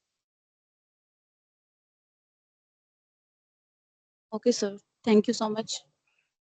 You're welcome. Talha has a question that how much CGPA is required for Turkish scholarship for master program? जो टर्की बुर्स स्लरी है उसकी बेसिक रिक्वायरमेंट्स जो है उनकी वेबसाइट पे मेंशन है। बैचलर्स मास्टर्स और पीएचडी के लिए उनके डिफरेंट क्राइटेरिया है। तो जो बैचलर्स हैं उनके लिए अगर मेडिसिन है तो 90% है, अदरवाइज आई थिंक 80% था। और बाकी जो सब्जेक्ट्स हैं उनके लिए आपका मिनिमम वैसे जो यहाँ पे मैंने देखा है कि सिलेक्ट होते हैं लोग वो 3 CGPA से अबव होते हैं। बिलो 3 CGPA के जितने भी लोग हैं मैंने कोई भी स्टूडेंट ऐसा नहीं देखा जो आज तक सिलेक्ट हुआ आफ्टर 2018।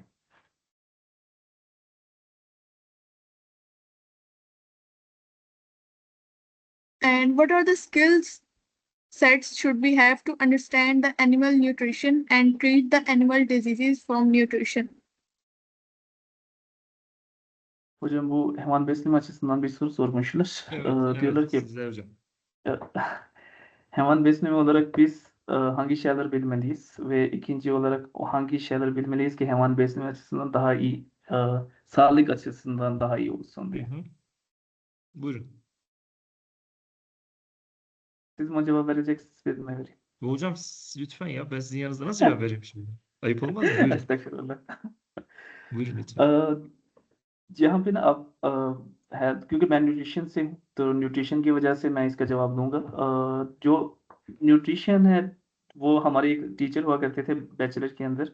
तो वो कहते हैं जब न्यूट्रिशन और मैनेजमेंट फेल होती है तब बाकी सब्जेक्ट स्टार्ट होते हैं।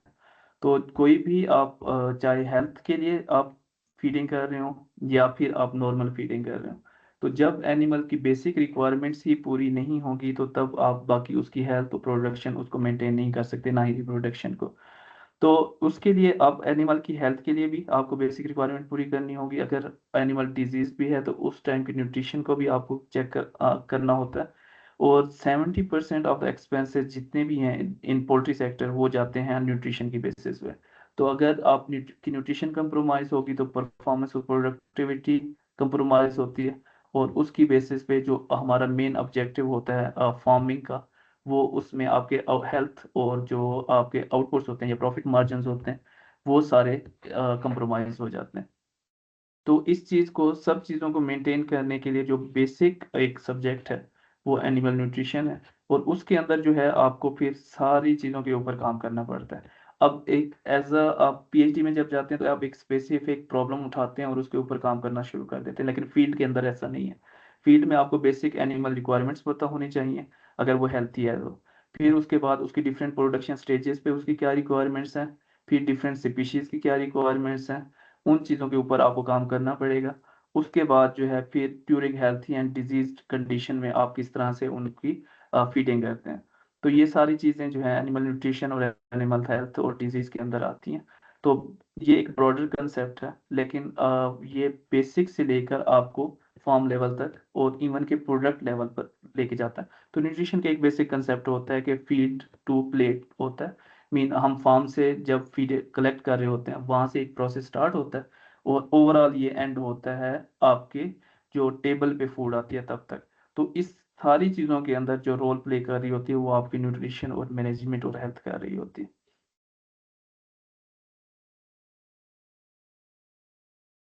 Thank you. And now we will take question from Muhammad Awais.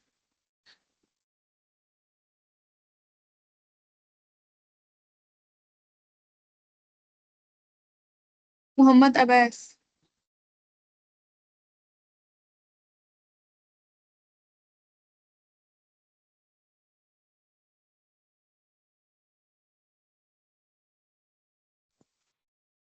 Assalamu alaikum. Aleykümselam. Thank you, sir, for giving me the chance to talk here. Sir, is there any offer that Turkey government giving us for a permanent resident or not? Turkish government जो है permanent residency आपको provide करती है। यहाँ पे different criteria हैं उनके जिनको फुलफिल करना लाजमी होता है। अगर तो आपने यहाँ पे आना है तो फिर आपको पहले यहाँ पे इकामत इज़्न मिलती है, मीन रेजिडेंस परमिट मिलता है।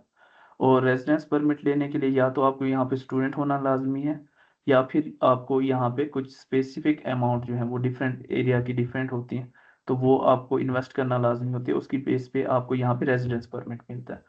अब या फिर डायरेक्ट आपको एंट्री मिलती है। अगर आप एक ह्यूज अमाउंट में इन्वेस्टमेंट करें तो फिर आपको परमानेंट रेजिडेंसी मिलती है और यहाँ पे आपको नेशनैलिटी मिल सकती है।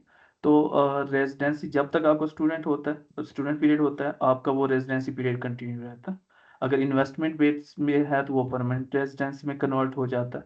और अगर आप जाते हैं कि नहीं हमें नेशनैलिटी मिलनी चाहिए, तो टर्की में ये रूल है कि अगर आप यहाँ से आके शादी करते हैं तो फिर आपको 3 साल यहाँ रहने के बाद आपको नेशनैलिटी मिलेगी। फर्स्ट सेकंड ये है कि अगर आप 5 साल के लिए यहाँ पे स्टूडेंट रहे हैं या जॉब कर रहे हैं, तो उस स्टूडेंट ड्यूरेशन के बाद अगर आपको कोई जॉब मिलती है, आपके पास हेल्थ इंश्योरेंस होती है, तो उस बेस पे आप अप्लाई कर सकते हैं और उस टाइम पे आपको 5 साल के बाद यहाँ पे with in 1 and 2 year evaluation period होता है, उसके बाद आपको नेशनैलिटी मिल जाती है। लेकिन यह टर्की प्रोवाइड करता है परमानेंट रेजिडेंसी भी और नेशनैलिटी भी। लेकिन पाकिस्तान के लिए एक सिनेरियो ये है कि वहाँ आप डुअल नेशनैलिटी नहीं ले सकते, आपको एक नेशनैलिटी लीव करनी पड़ेगी और सेकंड नेशनैलिटी आपको लेनी पड़ेगी।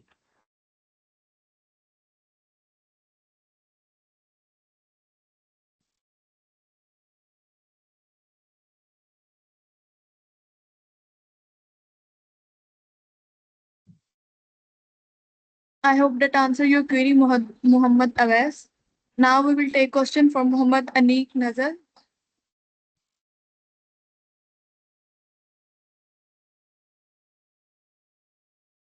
Muhammad Anik Nazar.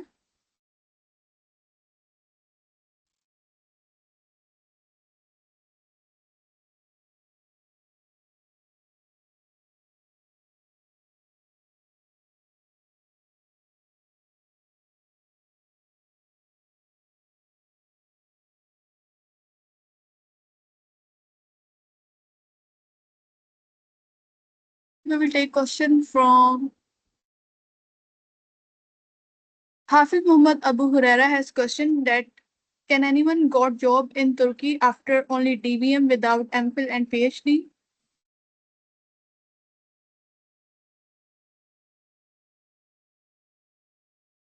Hocam bu sizden soru. Kaçırdım hocam. Ne Sadece dedi?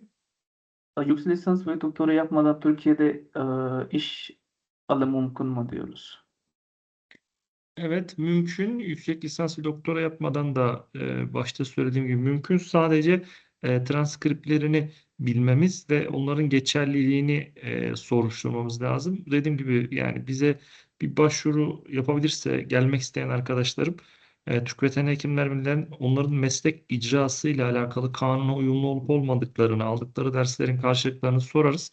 Çünkü özellikle mavi Türk pasaportu olan ve Türk soylu olan çocuklarla alakalı bir olumlu durum var. Pakistan'ın da ona girip girmediğini bilmiyorum. Onu soruşturmam lazım. Sorarız. Ama dediğim gibi önce transkript bir başvuru görmemiz lazım ki biz resmi yazıyla sorabilelim. Sorduktan sonra sonucu ortaya koyarız. Çok sorun olacağını düşünmüyorum açıkçası. Bu meslek icrası kanunu eğitim almak için zaten gelebiliyorlar ama meslek icrası kanununu sormak zorundayız. Şimdi kesin olur ya da olmaz demek de yakışık almaz. Sormamız lazım. O yüzden başvuru görmemiz lazım yani hocam.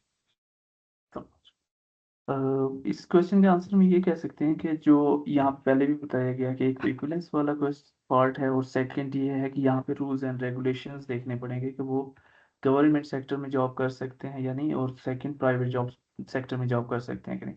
Private sector में mostly issues नहीं होते, लेकिन government sector जो है वहाँ पे after DVM आप कर सकते हैं, लेकिन उसके लिए रूल्स एंड रेगुलेशन जो है यहाँ के हमारी फील्ड से रेलिवेंट, वेटनरी फील्ड से रेलिवेंट, तो उनको देखना पड़ेगा। तो इसमें जो उन्होंने सजेस्ट किया है वो कह रहे हैं कि आप हमें अप्लाई करें, डॉक्यूमेंट्स भेजें उसके बाद जो है हम उनके रूल्स एंड रेगुलेशन चेक करेंगे, आपकी रिक्वायरमेंट्स पूरी होती हैं कि नहीं उनको देखेंगे, और गवर्नमेंट से डिस्कशन करने के बाद फिर जो है आपको उसका रिप्लाई दे सकते हैं कि आप लोग एलिजिबल हैं कि नहीं।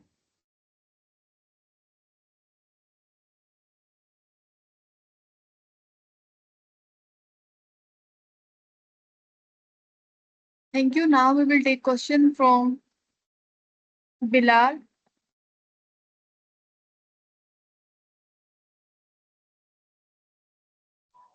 Assalamu alaikum, sir. वालेकुम अस्सलाम। Sir, will acceptance or reference will help in getting Turkey Barcelona scholarship? Turkey बुर्सलरी में जो था पहले एक्सेप्टेंस ज़रूरी नहीं होती थी, आपको जस्ट 2 रेफरेंस लेटर चाहिए होते थे ड्यूरिंग एप्लीकेशन।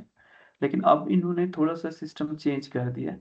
अब जो टर्की बुर्सलरी के एलुमनाई हैं, अगर आप कोई फील्ड में काम कर रहा है और आपकी फील्ड से रेलिवेंट है या आपको जानता है, तो आप उनके एलुमनाई सिस्टम है इनका, टर्की बुर्सलरी एलुमनाई पोर्टल है इनका, वहाँ से वो आपको एक रेफरेंस लेटर बना के देंगे और वो थोड़ा सा एक पॉजिटिव इम्पैक्ट डालता है। सेकंड, जो आपके फील्ड में अगर आप मास्टर्स के लिए करें तो बैचलर की तो आपके प्रोफेसर जो एसोसिएट प्रोफेसर या प्रोफेसर से एक्सेप्टेंस लेटर लेना ज़्यादा बेनिफिशियल रहता है, तो वो आपके चांसेस ऑफ एक्सेप्टेंस जो है वो इंक्रीज कर सकता है। और लेकिन जो आप टर्की से जो लेटर ऑफ एक्सेप्टेंस लेंगे उसका कोई स्पेसिफिक पॉजिटिव इम्पैक्ट नहीं आता। Thank you, sir. Sir, another question is there enough stipend we can sustain in Turkey after getting Barcelona scholarship? Sorry, I didn't got your question. Sir, is there enough stipend from Turkey Barcelona we can get after getting Turkey Barcelona? देखिए आप पहले मुझे ये बताएंगे आपने किस में masters या पीएचडी में अप्लाई करना है? Yes, sir. I have applied for a master in animal nutrition and nutritional diseases in Bursa University and 2 to 3 universities in animal sciences and other departments.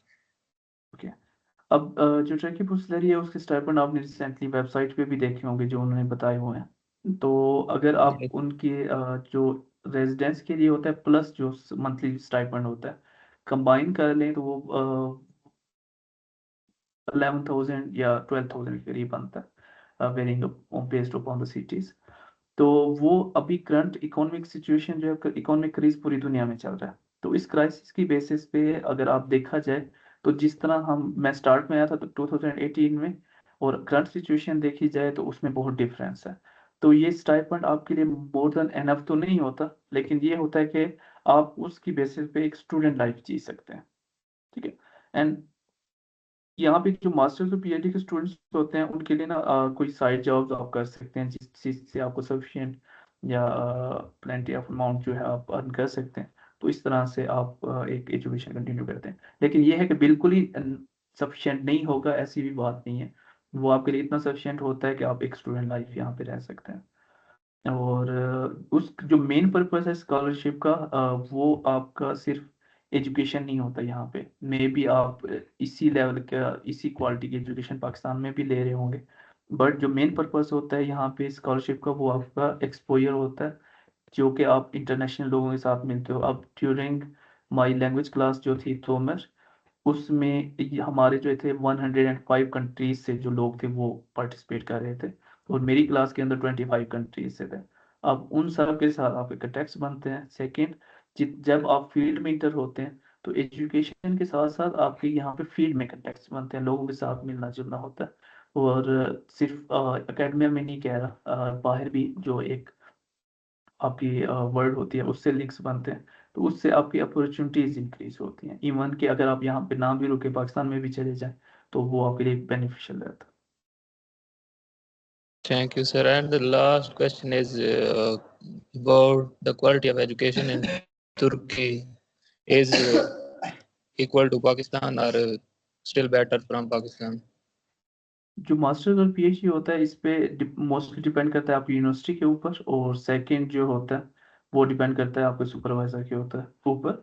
तो आप इन दोनों चीज़ों को अगर चाहे पाकिस्तान में हो चाहे टर्की में हो, तो जो डेवलपिंग न्यू यूनिवर्सिटीज़ होती हैं, अगर चाहे वहाँ पे आपको एक अच्छा प्रोफेसर मिल गया है जिसका फील्ड एक्सपीरियंस बहुत अच्छा है, प्रोजेक्ट्स बहुत काफ़ी ज़्यादा हैं उसके पास, तो वो भी आपको एक ग्रूम करके एक अच्छा स्टूडेंट बना देता है। अगर आप चाहे कहीं पे भी चले जाएं दुनिया में और वहाँ पे आपको कोई अच्छा प्रोफेसर नहीं मिला या यूनिवर्सिटी में फंड्स इतने ज़्यादा सफिशिएंट अवेलेबल नहीं है, तो वो आपके लिए वो कंट्री ज़्यादा स्पेसिफिक नहीं रहता। तो एक तो ये आपके सिलेक्शन क्राइटेरिया पे डिपेंड करता है कि आपकी फील्ड कौन सी है, सुपरवाइजर कौन सा है और कौन सी यूनिवर्सिटी में। लेकिन अगर फंडिंग वाइज कंपैरिजन किया जाए, तो क्वालिटी ऑफ एजुकेशन जो है वो पाकिस्तान की टीचिंग मेथड्स में वो ज़्यादा बेहतर है एज कम्पेयर टू टर्की। लेकिन जो फंडिंग है या रिसर्च क्वालिटी के हवाले से अगर देखा जाए, तो यहाँ पे आपके लिए इजली फंड अवेलेबल होते हैं फॉर योर रिसर्च, जो कि पाकिस्तान में अवेलेबल नहीं होते। तो लैब भी काफ़ी डेवलप्ड हैं यहाँ पे, डेवलप्ड हैं। तो आप इन चीज़ों को अगर मद्देनजर रखें तो यहाँ पे आप एक अच्छी रिसर्च कर सकते हैं, लेकिन ये आपकी खुद की मेहनत पे डिपेंड करता है। Thank you, sir. And sir, can I get your contact from? You can get my contact from the moderator. Sorry, sir. आप मॉडरेटर से मेरा कांटेक्ट ले सकते हैं या फिर ऑर्गेनाइजर्स जो हैं उनसे ले सकते हैं। Thank you, sir. Thank you so much.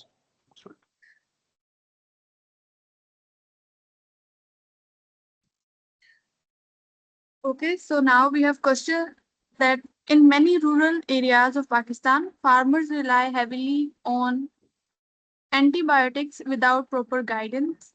How can awareness program realistically change this behavior?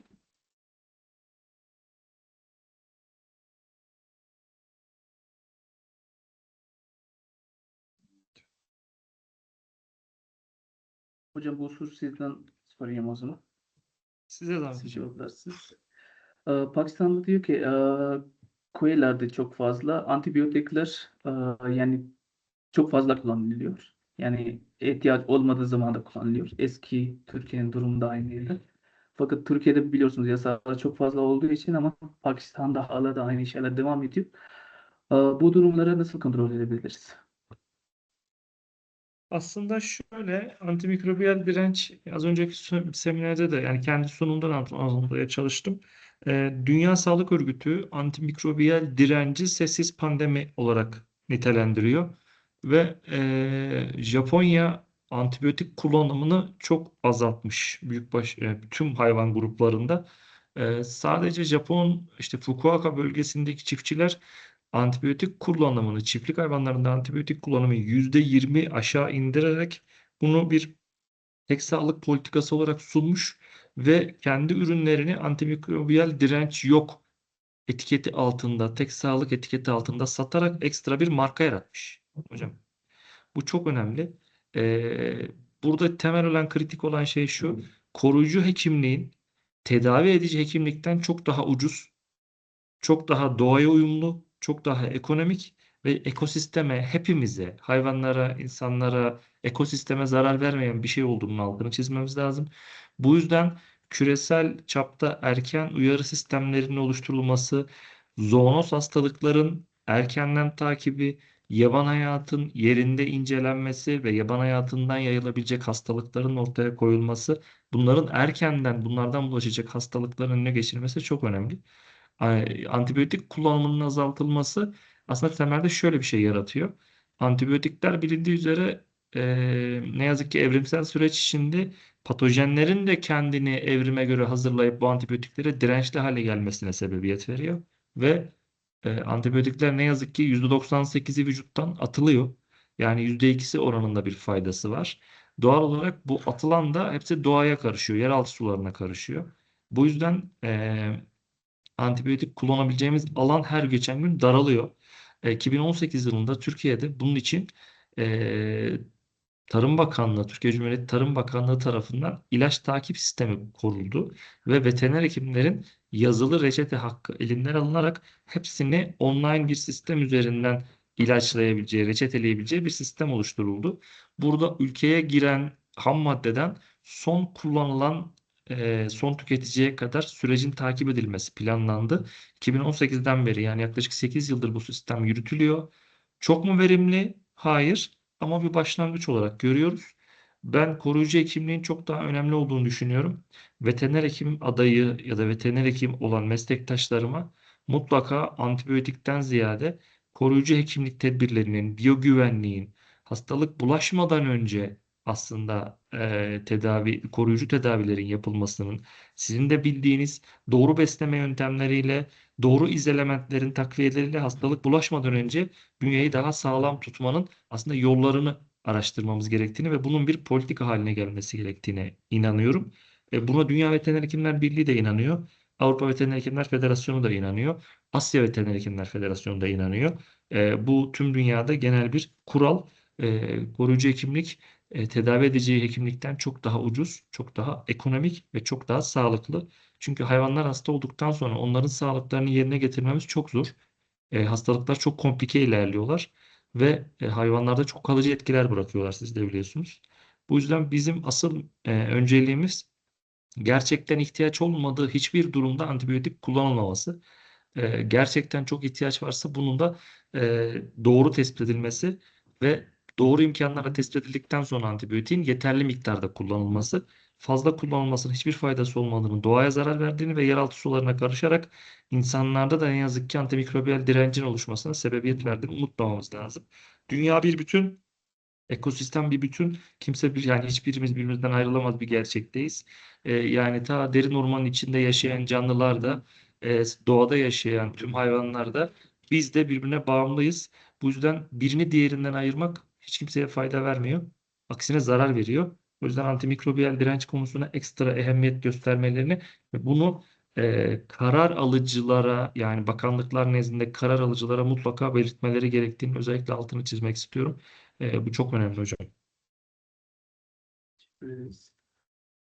जो एंटीबायोटिक रेजिस्टेंस है ये एक इंटरनेशनल प्रॉब्लम है और ये एक जिस तरह कोविड हुआ था इस तरह से एक पेंडेमिक की फॉर्म में स्लो जो है वो डिवेल्प हो रहा है। रिसेंटली एक रिपोर्ट पढ़ रहा था, उसके मुताबिक जितनी अभी कैंसर से डेथ हो रही है उन डेथ्स का 2050 के अंदर उससे ज़्यादा डेथ्स जो होंगी वो एंटी माइक्रोबियल रेजिस्टेंस की वजह से होंगी। तो इसके ऊपर जो है पूरी दुनिया काम कर रही है। तो रिसेंटली टोक्यो जो है इसके ऊपर काम कर रहे, तो उन्होंने बताया कि जब मैं वहाँ पे था कॉन्फ्रेंस के अंदर, तो कॉन्फ्रेंस में एक वहाँ पे कंपनी आई हुई थी जो कि एंटीबायोटिक अल्टरनेटिव्स के तौर पे एक प्रोडक्ट लेके आई थी और वो पूरे जापान के अंदर वो मशहूर है प्रोडक्ट। तो वो एंटीबायोटिक की जगह पे एग्जैक्टली उसको ही यूज़ करते हैं। तो एंटीबायोटिक रेजिस्टेंस जो है एक इंटरनेशनल प्रॉब्लम होने की वजह से, तो इसको हम शिफ्ट कर सकते हैं टूवर्ड्स प्रिवेंटिव मेडिसिन।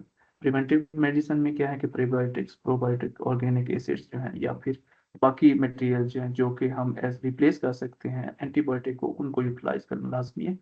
लेकिन इसके ऊपर जो वन हेल्थ प्रोग्राम है वो सबसे ज़्यादा इम्पोर्टेंट है, क्योंकि जो भी, चाहे आप फॉरेस्ट के अंदर कोई ऑर्गेनिज्म है या ह्यूमंस हैं या फिर इन्वायरमेंट है, ये सब एक दूसरे से इंटरलिंक्ड है। और जब भी कोई हम एंटीबायोटिक यूज़ करते हैं तो उसका 98% जो है वो चला जाता है इन्वायरमेंट के अंदर और 2% बॉडी में इफेक्ट करता है। तो उसका जो विड्रॉल पीरियड है उसको ओवरऑल फॉलो करना लाजमी है। अब इसको किस तरह कंट्रोल किया जा सकता है वो डिपेंड करता है हमारी पॉलिसी मेकिंग के ऊपर। कि पॉलिसी के अंदर पहली चीज़ तो ये होनी चाहिए कि हमारे जितनी भी पॉलिसीज होनी चाहिए वो इस वन हेल्थ प्रोग्राम के ऊपर होनी चाहिए, फर्स्ट। सेकंड, जितनी भी पॉलिसीज हों वो प्रिवेंटिव मेडिसिन को प्रमोट करें एज कम्पेयर टू ट्रीटमेंट के, क्योंकि जो ट्रीटमेंट करते हैं वो हमें एक्सपेंसिव पड़ती है as compare to preventive medicine, क्योंकि प्रिवेंशन में एक तो उसकी कीमत कम होती है और वो इन्वायरमेंटल फ्रेंडली होती है, ह्यूमन फ्रेंडली होती है और एनिमल फ्रेंडली होती है। इसके साथ साथ जो हमें इम्पोर्टेंट एक डिसीजन लेना पड़ता है, जिस तरह टर्की ने रिसेंटली ये कि 2006 के अंदर यहाँ पे ट्रीटमेंट के अलावा अगर आप normal as a feed additive कोई एंटीबायोटिक यूज कर रहे हैं तो वो पहले यूरोप में बैन हुई थी, अब टर्की में भी बैन, फर्स्ट थिंग। सेकेंड, 2018 के अंदर इन्होंने एक सिस्टम बनाया जिसमें जो क्रूड थिंग्स आती हैं एंटीबायोटिक्स बनाने के लिए, क्रूड एंट्री है विद इन टर्की और ओवरऑल कंजप्शन जितनी भी है उसको फॉलो किया जाता है, एक चीज। और दूसरा जो है, जितनी भी एंटीबायोटिक से रेलिवेंट एक प्रोसेस है from entry to the end consumption, अब वो ऑनलाइन सिस्टम हो गया है। अगर एक वेटनेरियन जो है, पहले ये होता था कि वो लिख के दे देता था मेडिसिन एंटीबायोटिक, और वो लिखने के बाद वो आप जाके वेटनरी स्टोर से ले सकते थे। अब अगर वो बंदा कोई भी वेटनेरियन जो है वो एंटीबायोटिक प्रिस्क्राइब करेगा तो प्रिस्क्रिप्शन ऑनलाइन बेस पे होगी। तो ऑनलाइन प्रिस्क्रिप्शन होने की वजह से एंट्री कि कितनी करोड़ मिकदार में जो है एंटीबायोटिक आई है, कितनी राइटअप हुई है, कितनी यूटिलाइज हुई है, तो वो सब एक फ्लो मैकेनिज्म है और उसमें उसको चेक किया जा रहा है, कंट्रोल किया जा रहा है। तो इस तरह से जो पॉलिसीज होंगी उन पॉलिसीज को हम कंट्रोल कर सकते हैं। तो इस तरह की अगर पॉलिसीज बनाई जाए तो वो हमारे लिए बेनिफिशियल हो सकती हैं as to control the antibiotics.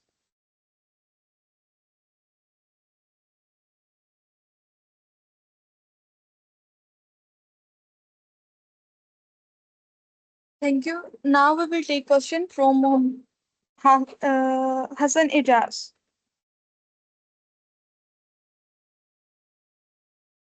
Hassan Ijaz.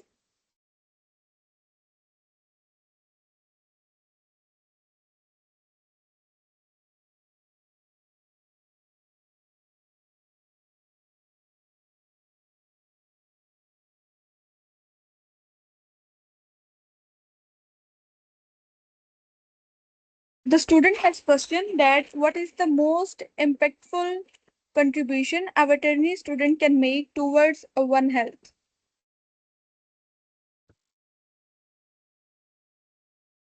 Veteriner hekim olarak tek sağlık alanında en büyük katkımız ne olabilir? Aslında bunun en temel katkısı şu. e, En son Dünya Veteriner Hekimler Birliği Kongresi'nin adı Tek Sağlık, gelecek için tek sağlık, veteriner hekimler anahtar rol oynuyordu hocam. Yani temada bu şekilde belirlenmişti.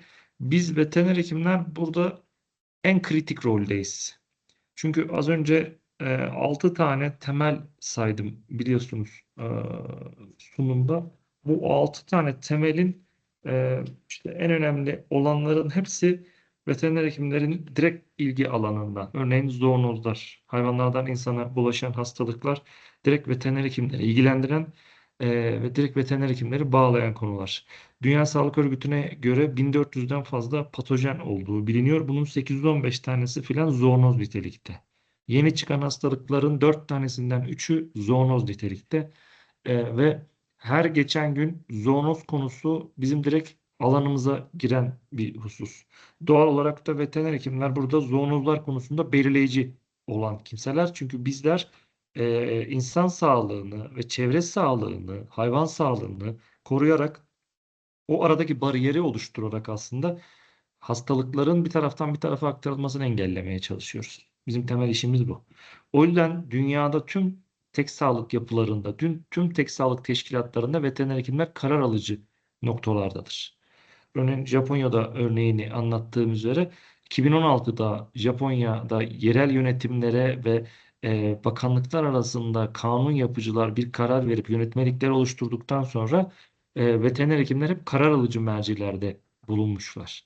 Ve bütün bu süreci yöneten kişiler olmuşlar. Ve burada bir mesleki taassup, mesleki bir çekişme içine girilmeden açık yüreklilikle halk sağlığı için, ekosistem için, yaşadıkları ekosisteme saygı duydukları için adamlar o büyük rollerini kenarda bırakıp bir araya gelmiş ve işbirliği yapmayı kabul etmişler. Bizim belki de yaşadığımız en büyük problem bu. Yine antimikrobiyal direnç konusu neden veteriner hekimlikle alakalı? Çünkü beşeri sahada kullanılan antibiyotiklerin çoğunluğu zaten kontrol altında ve beşeri hekimler çoğunlukla antibiyotik yazmaktan kaçınıyorlar. Ama veteriner sahada çok inanılmaz bir antibiyotik kullanımı var. Türkiye'de, dünyada ki görüyorum ki Pakistan'da da öyle. Bu çok ciddi bir problem çünkü özellikle çiftlik hayvanlarını tüketiyoruz hocam, yiyoruz. Yani bunlarda kalıntı var. Antimikrobiyal dirençte yani bizim yazdığımız ilaçlarla orada kalıntı oluşuyor ve bu kalıntı ne yazık ki yediğimizde sağlıklı gıdayla bize de sağlıklı olduğuna inandığımız gıdayla bize de geçiyor bu kalıntılar ve bu da birçok toksik başka nedene sebep oluyor. Burada şimdi ayrıntı verip kafa şişirmeyeyim ama birçok ayrıntı var burada. Bizim yazdığımız, bizim reçete ettiğimiz ilaçlar yüzünden insan sağlığını direkt etkilediğimiz çok önemli bir alanımız mevcut.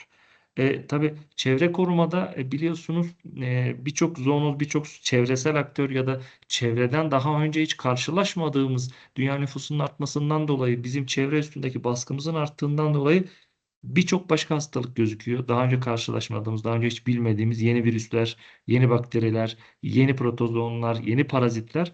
Bunlarla mücadele etmenin yolu yöntemi de beraberce belirliyoruz.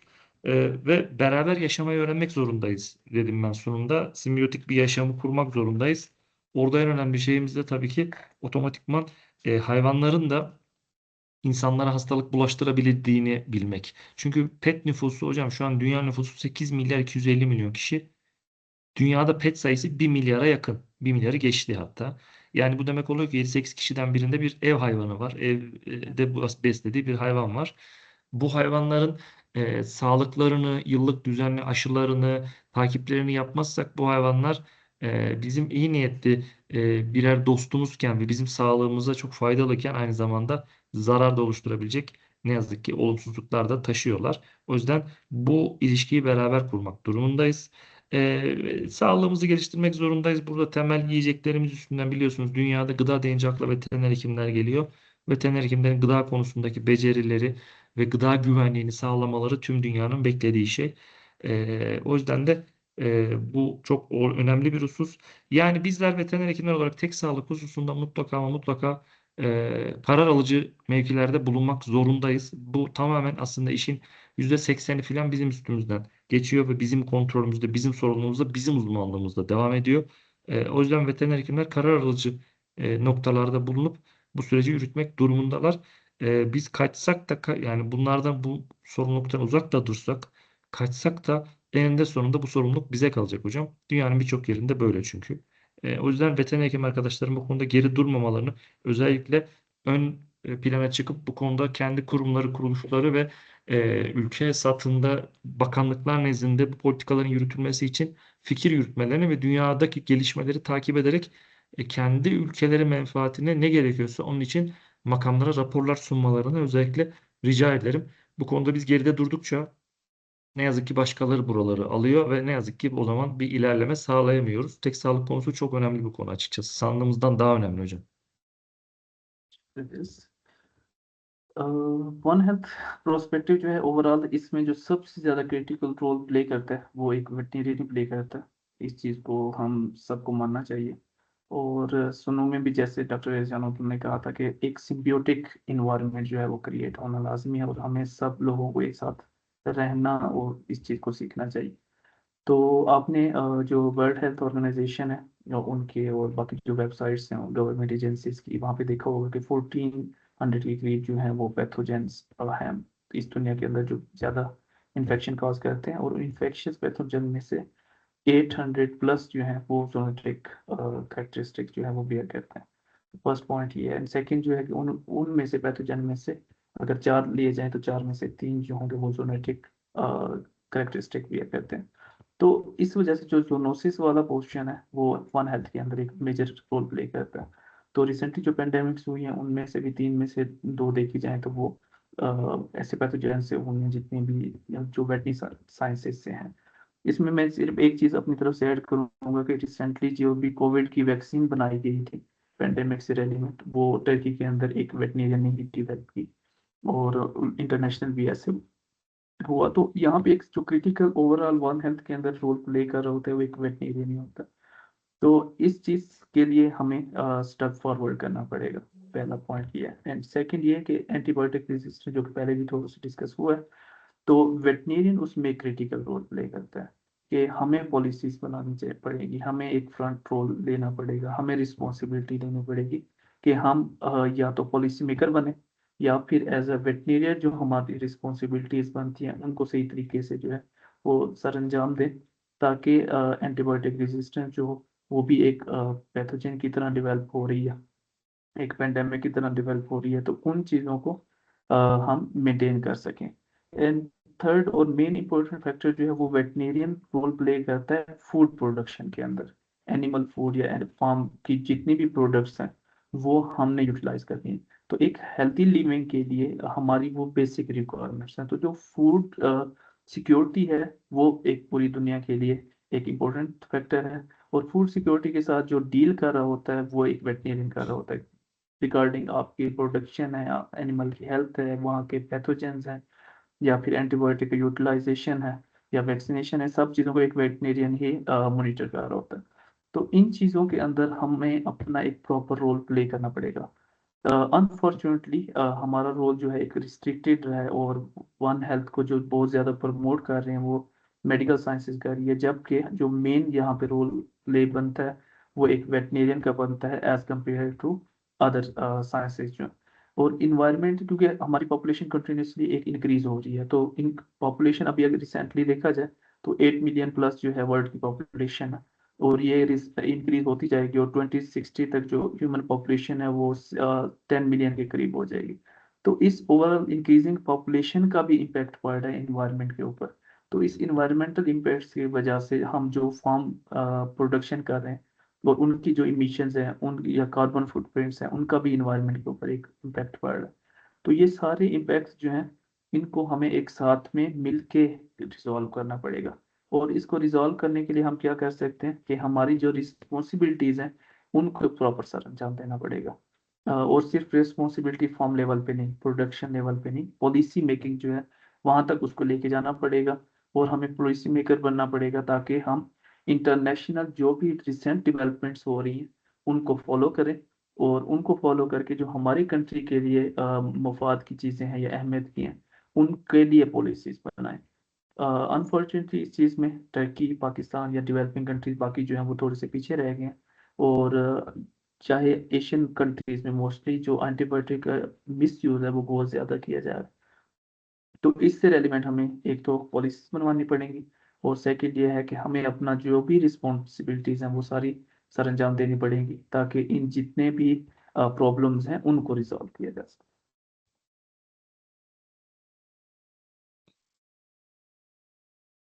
Thank you. Now we will take question from Zuhaib Ashraf.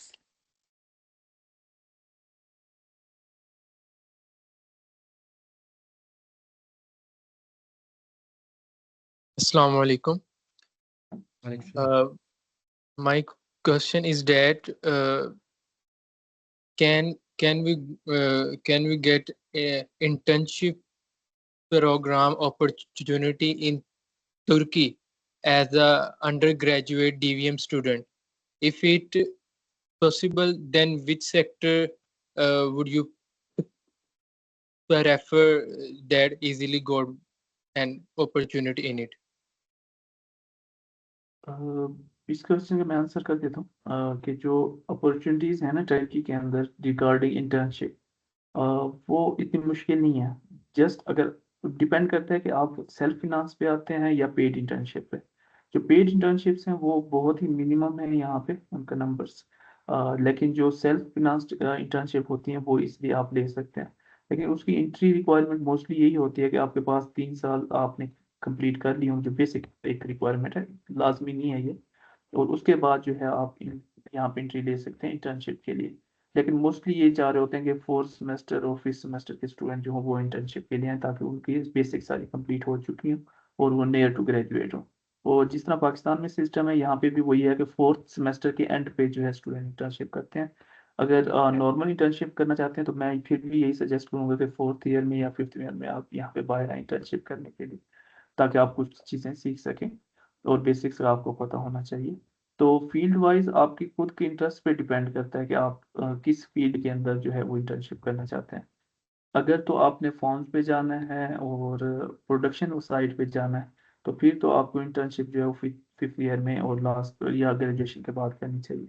अगर आप universities में या research sector में जाना चाहते हैं तो 3rd 4th semester में आप जा सकते हैं।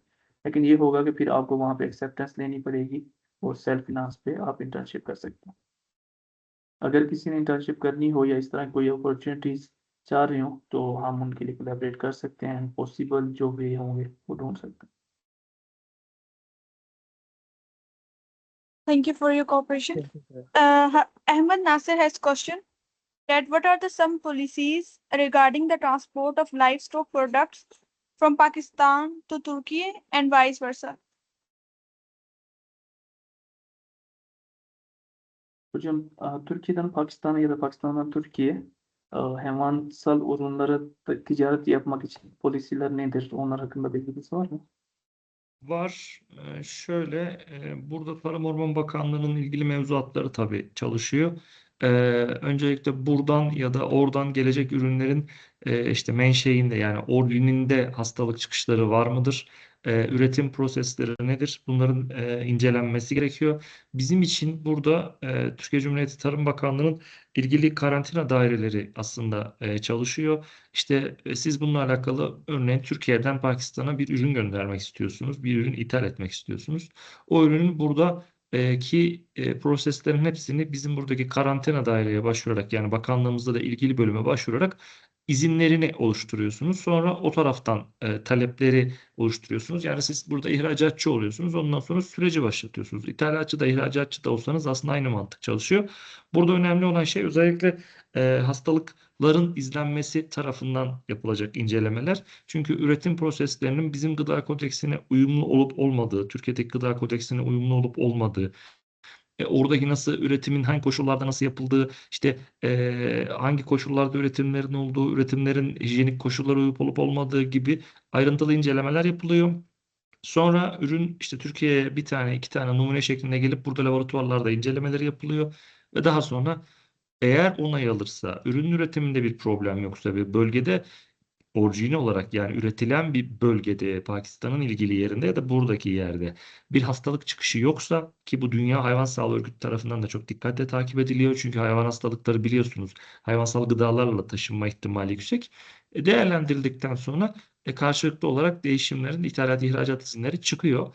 Çok kolay olmayan bir süreç çünkü bakanlıklar açıkçası gıda yani halk sağlığını korumaya çalışıyorlar ve gıda güvenliğini korumaya çalışıyorlar. İki taraf için de söylüyorum. Ama iyi niyet ve doğru üretim prosesleri iki taraf için de mevzuatlara uygun doğru üretim prosesleri varsa imkansız değil. Ama örneğin işte Avrupa'da, Japonya'da, Güney Amerika'da dahi bu konuda çok ciddi kısıtlamaların olduğunu ben şahsen gördüm. Türkiye'den götürdüğünüz bir ürün dahi ülkeye almıyorlar. Hatta az önce SHAP'tan bahsetmiştim. Foot and Mouth Disease biliyorsunuz. Geçen gün İngiltere bir deklarasyon yayınladı. İngiltere Tarım Bakanlığı nezdinde.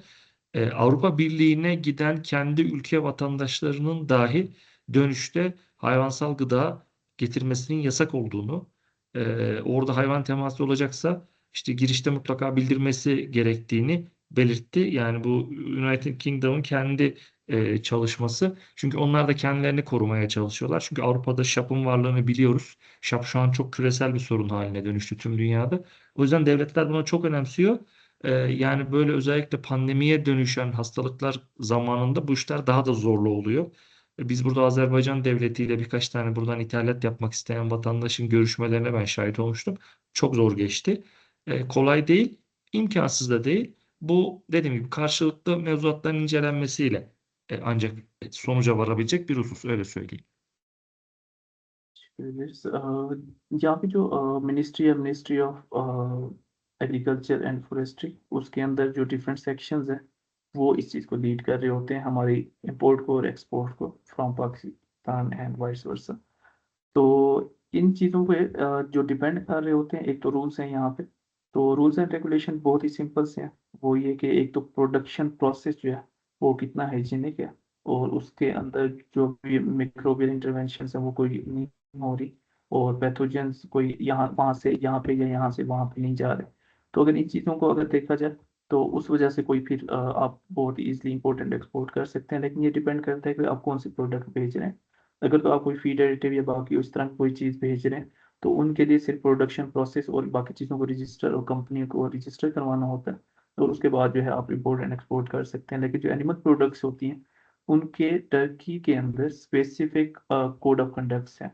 तो उनको आप देखते हैं और उनके मुताबिक उनका production process और उनकी रेजिंग और उसके बाद ट्रांसपोर्टेशन और एट द एंड जो है यहाँ पे उसकी रिसीविंग सब चीज़ें जो है वो मॉनिटर की जाती हैं।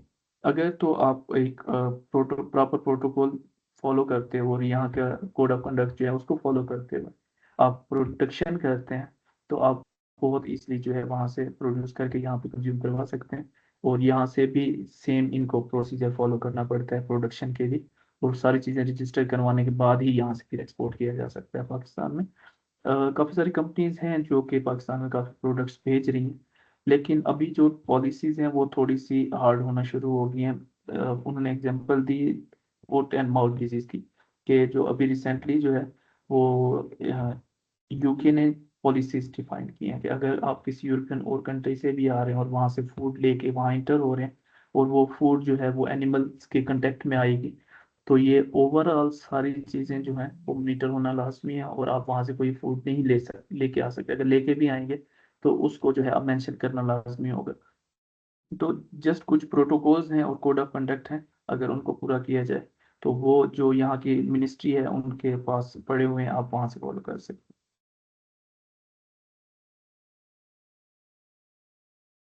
Thank you. And how can local research institutions in Pakistan contribute to developing affordable preventive medicines and vaccines for livestock diseases to ensure one health? Hocam bu tek sağlık ile ilgili bir soru. Pakistan'daki üniversiteler yerel şeyler, yani endemik şeyler kullanmak, tek sağlık ile ilgili nasıl ürünler geliştirebilirler ve nasıl faydalı olabilirler? Aslında şöyle, tek sağlık konusunda üniversitelerin öncü olmasını bekliyoruz. Her yerde olduğu gibi üniversite çünkü yapısı gereği akademik bilgi birikiminin olduğu yerler ve dünyadaki gelişmeleri takip ederek tek sağlıkla alakalı yolun alınması gerekiyor.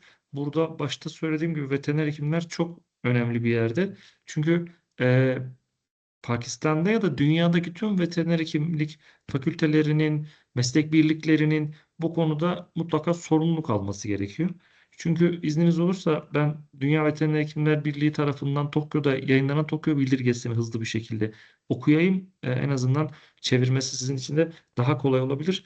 Burada 5 tane ana bir 5 bir temel esas var aslında. Niyet beyanı olmanın ötesinde aslında veteriner hekimlerin küresel sağlık mimarisinde rolünü yasallaştırmayı ve güçlendirmeyi hedefliyor aslında bu 5 tane ana sütun. Birincisi başta söylediğim pandemi önleme, biyogüvenlik konusu. Zoonotik hastalıkların %75'i işte hayvansal kaynaklı, veteriner hekimler tarafından küresel çapta erken uyarı ve gözetim sistemlerinin oluşturulması gerekiyor diyor Dünya Veteriner Hekimler Birliği. Antimikrobiyal dirençle mücadelede ilaç yönetimi ve akılcı antibiyotik kullanımı konusunda küresel bir standart oluşturulması ve dirençli bakterilerin yayılmasını önlemek için de işbirliğinin arttırılması gerektiğini söylüyor. İklim değişikliği ve çevresel sağlıkta yaban hayat ticareti ve özellikle ekosistem tahribatının zoonozun ortaya çıkışındaki etkilerinden olduğunu söylüyor ve biyoçeşitliliğin korunması ve iklim kriziyle mücadele için veteriner hekimlerin sağlık profesyoneli olarak değerlendirilmesi gerektiği belirtiliyor. Dijital dönüşüm ve veri paylaşımında özellikle dijital veteriner hekimlik, dijital yöntemlerin, yapay zekanın, veri analitiklerinin kırsal bölgelerde olmak üzere veteriner hekimler hizmetlerine entegre edilmesi ve küresel anlamda bir tek sağlık veri bankası oluşturulması. Hedefi yine bu Tokyo'daki 5 tek sağlık 5 bildirgesinden biri ve mesleki statü ve yasal mevzuat veteriner hekimlerin beşeri hekimlerle eş değer statüde sağlık personeli olarak kabul edilmesi ve veteriner hekimlik hizmetlerinin ulusal bütçeden koruyucu sağlık hizmetleri nezdinde bir pay alması gerektiği belirtiliyor. Yani 5 tane ana madde var burada.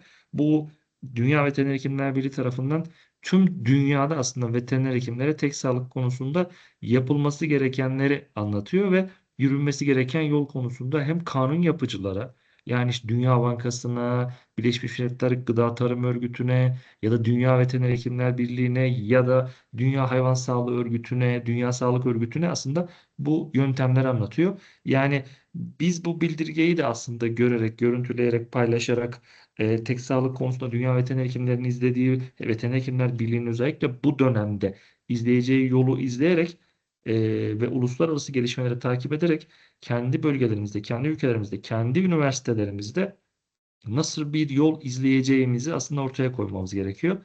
Çünkü bu yolu çizmesi gereken biziz hocam. Burada bir veteriner hekimler olarak bir rol çalmaya çalışmıyoruz ya da bir rol üretmeye çalışmıyoruz kendimize. Bu zaten bizim rolümüz. Biz bu rolün öneminin farkında olup insanlara ve topluma ve kamuoyuna bunu anlatmalıyız. Sadece şunu söyleyeceğim örnek olarak. Sağlıkta Japonya'nın ne kadar ileri gittiğini söylemiştim. Japonya'da tek sağlık konusu ilkokullarda dahi anlatılan bir konu. Çocuklara mangalarla, animelerle çocuklara ilkokulda, ilköğretimde ekosistem ve tek sağlık konusu anlatılıyor. Ekosisteme bir bütün olduğu, yani ağacın da bir canlı olduğu ve onun da bizim hayatımızı etkilediği, bizim de onun hayatını etkilediğimizle alakalı bildirimlerde bulunuyorlar. Farkındalığı çok küçük yaştan itibaren başlatmışlar. Bu çok önemli.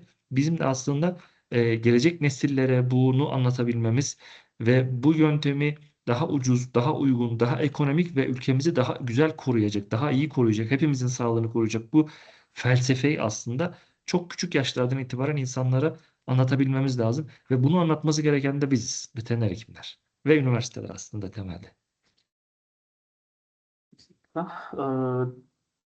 जो universities हैं वो ही main leader होती हैं किसी भी research के लिए और इनोवेशंस के लिए, और वही लीड करती हैं आपकी सारी एक्टिविटीज़ के लिए।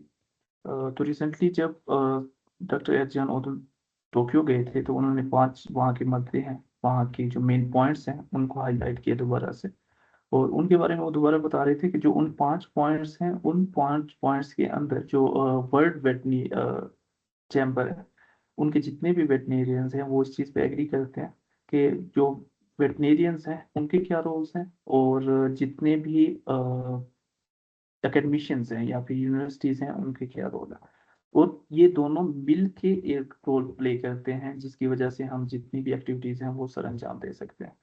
और जितने भी जोनोसिस है वो डिजीजेस होंगी, उसके बाद इन्वायरमेंटल कंट्रोल है वो हो गया, या फिर आपने नेशनल लेवल पे या इंटरनेशनल लेवल पर जितनी भी पॉलिसीज बनानी है वो इस तरह से बनानी चाहिए कि वो इन सारी चीज़ों को कंट्रोल करें। तो इस तरह के उन्होंने 5 पॉइंट्स बताए। तो उसकी जब डिस्कशन देखी जाए तो वो सारे के सारे जो है वो एक रोल बता रहे होते हैं हमारा यूनिवर्सिटीज़ का और हमारे जो वेटनेरियंस हैं उनका।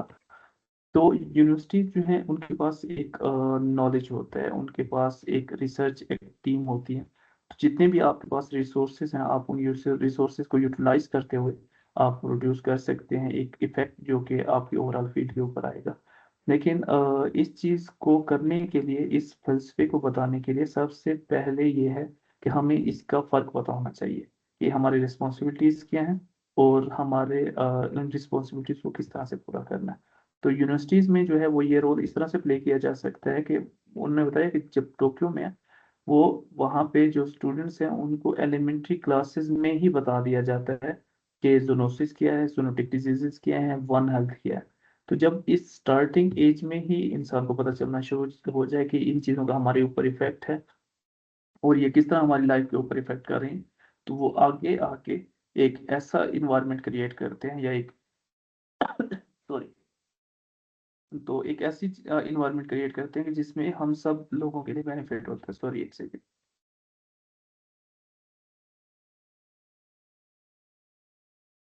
तो इस इन्वायरमेंट के अंदर जो क्रिटिकल रोल फिर प्ले करती हैं वो यूनिवर्सिटीज करती है, जो क्योंकि यहाँ पे ना तो वो वेटनेरियन का रोल ले रहे होते हैं और ना ही वेटनेरियन जो है वो यूनिवर्सिटीज का रोल ले रहे होते हैं। यहाँ पे एक कंबाइंड एक इफेक्ट चल रहा होता है कि वेटनेरियन अपनी रिस्पॉन्सिबिलिटीज पूरी कर रहे होते हैं जो फील्ड में, और रिसर्च यूनिवर्सिटीज जो है वो अपनी रिस्पॉन्सिबिलिटीज पूरी कर रही होती हैं, और दोनों मिल के इस चीज़ में डिफरेंस क्रिएट करती है।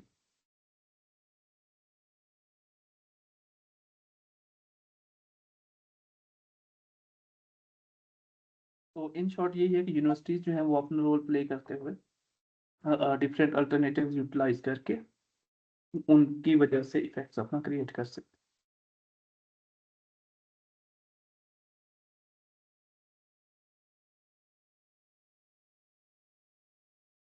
Thank you. As someone coming from non-medical background, I personally found today's session extremely insightful and informative. It gave me the opportunity to learn many new concepts and gain a deeper understanding of the field. I would like to sincerely thank Dr. Arjan Odul for sharing his valuable knowledge and experience with us today. I would also like to extend special thanks to Dr. Roshan Riaz for serving as a translator throughout the session and for patiently answering the queries and questions of the students. On behalf of Vivek, I would also like to thank all the participants for joining today's webinar and making this session interactive and meaningful. We hope to see you again in the future sessions. Thank you, everyone.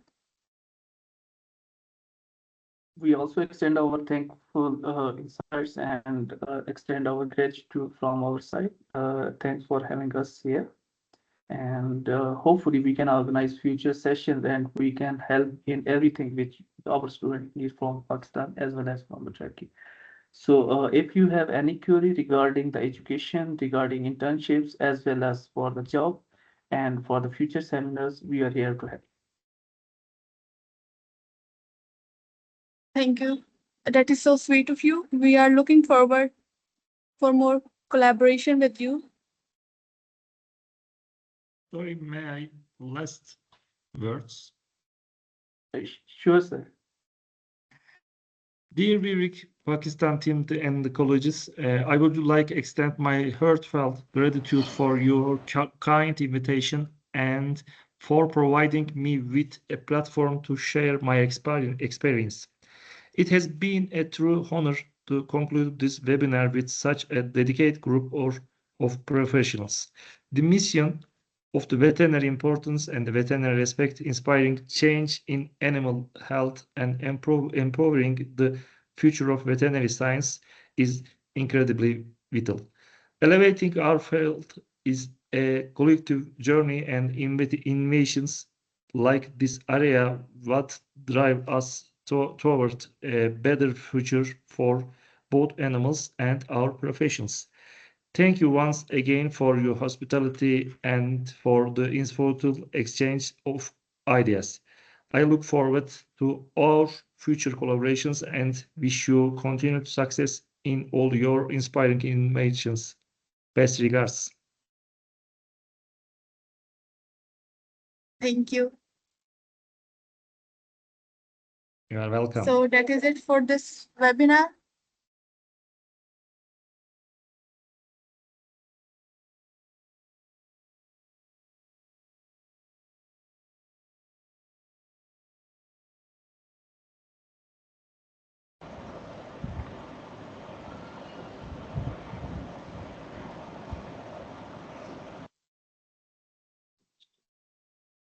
Okay, participants, thank you so much for joining us. Now you can leave the meeting and we will provide you the certificates for participation, inshallah, in 3 to 4 working days. Okay, thank you so much. Now you can leave.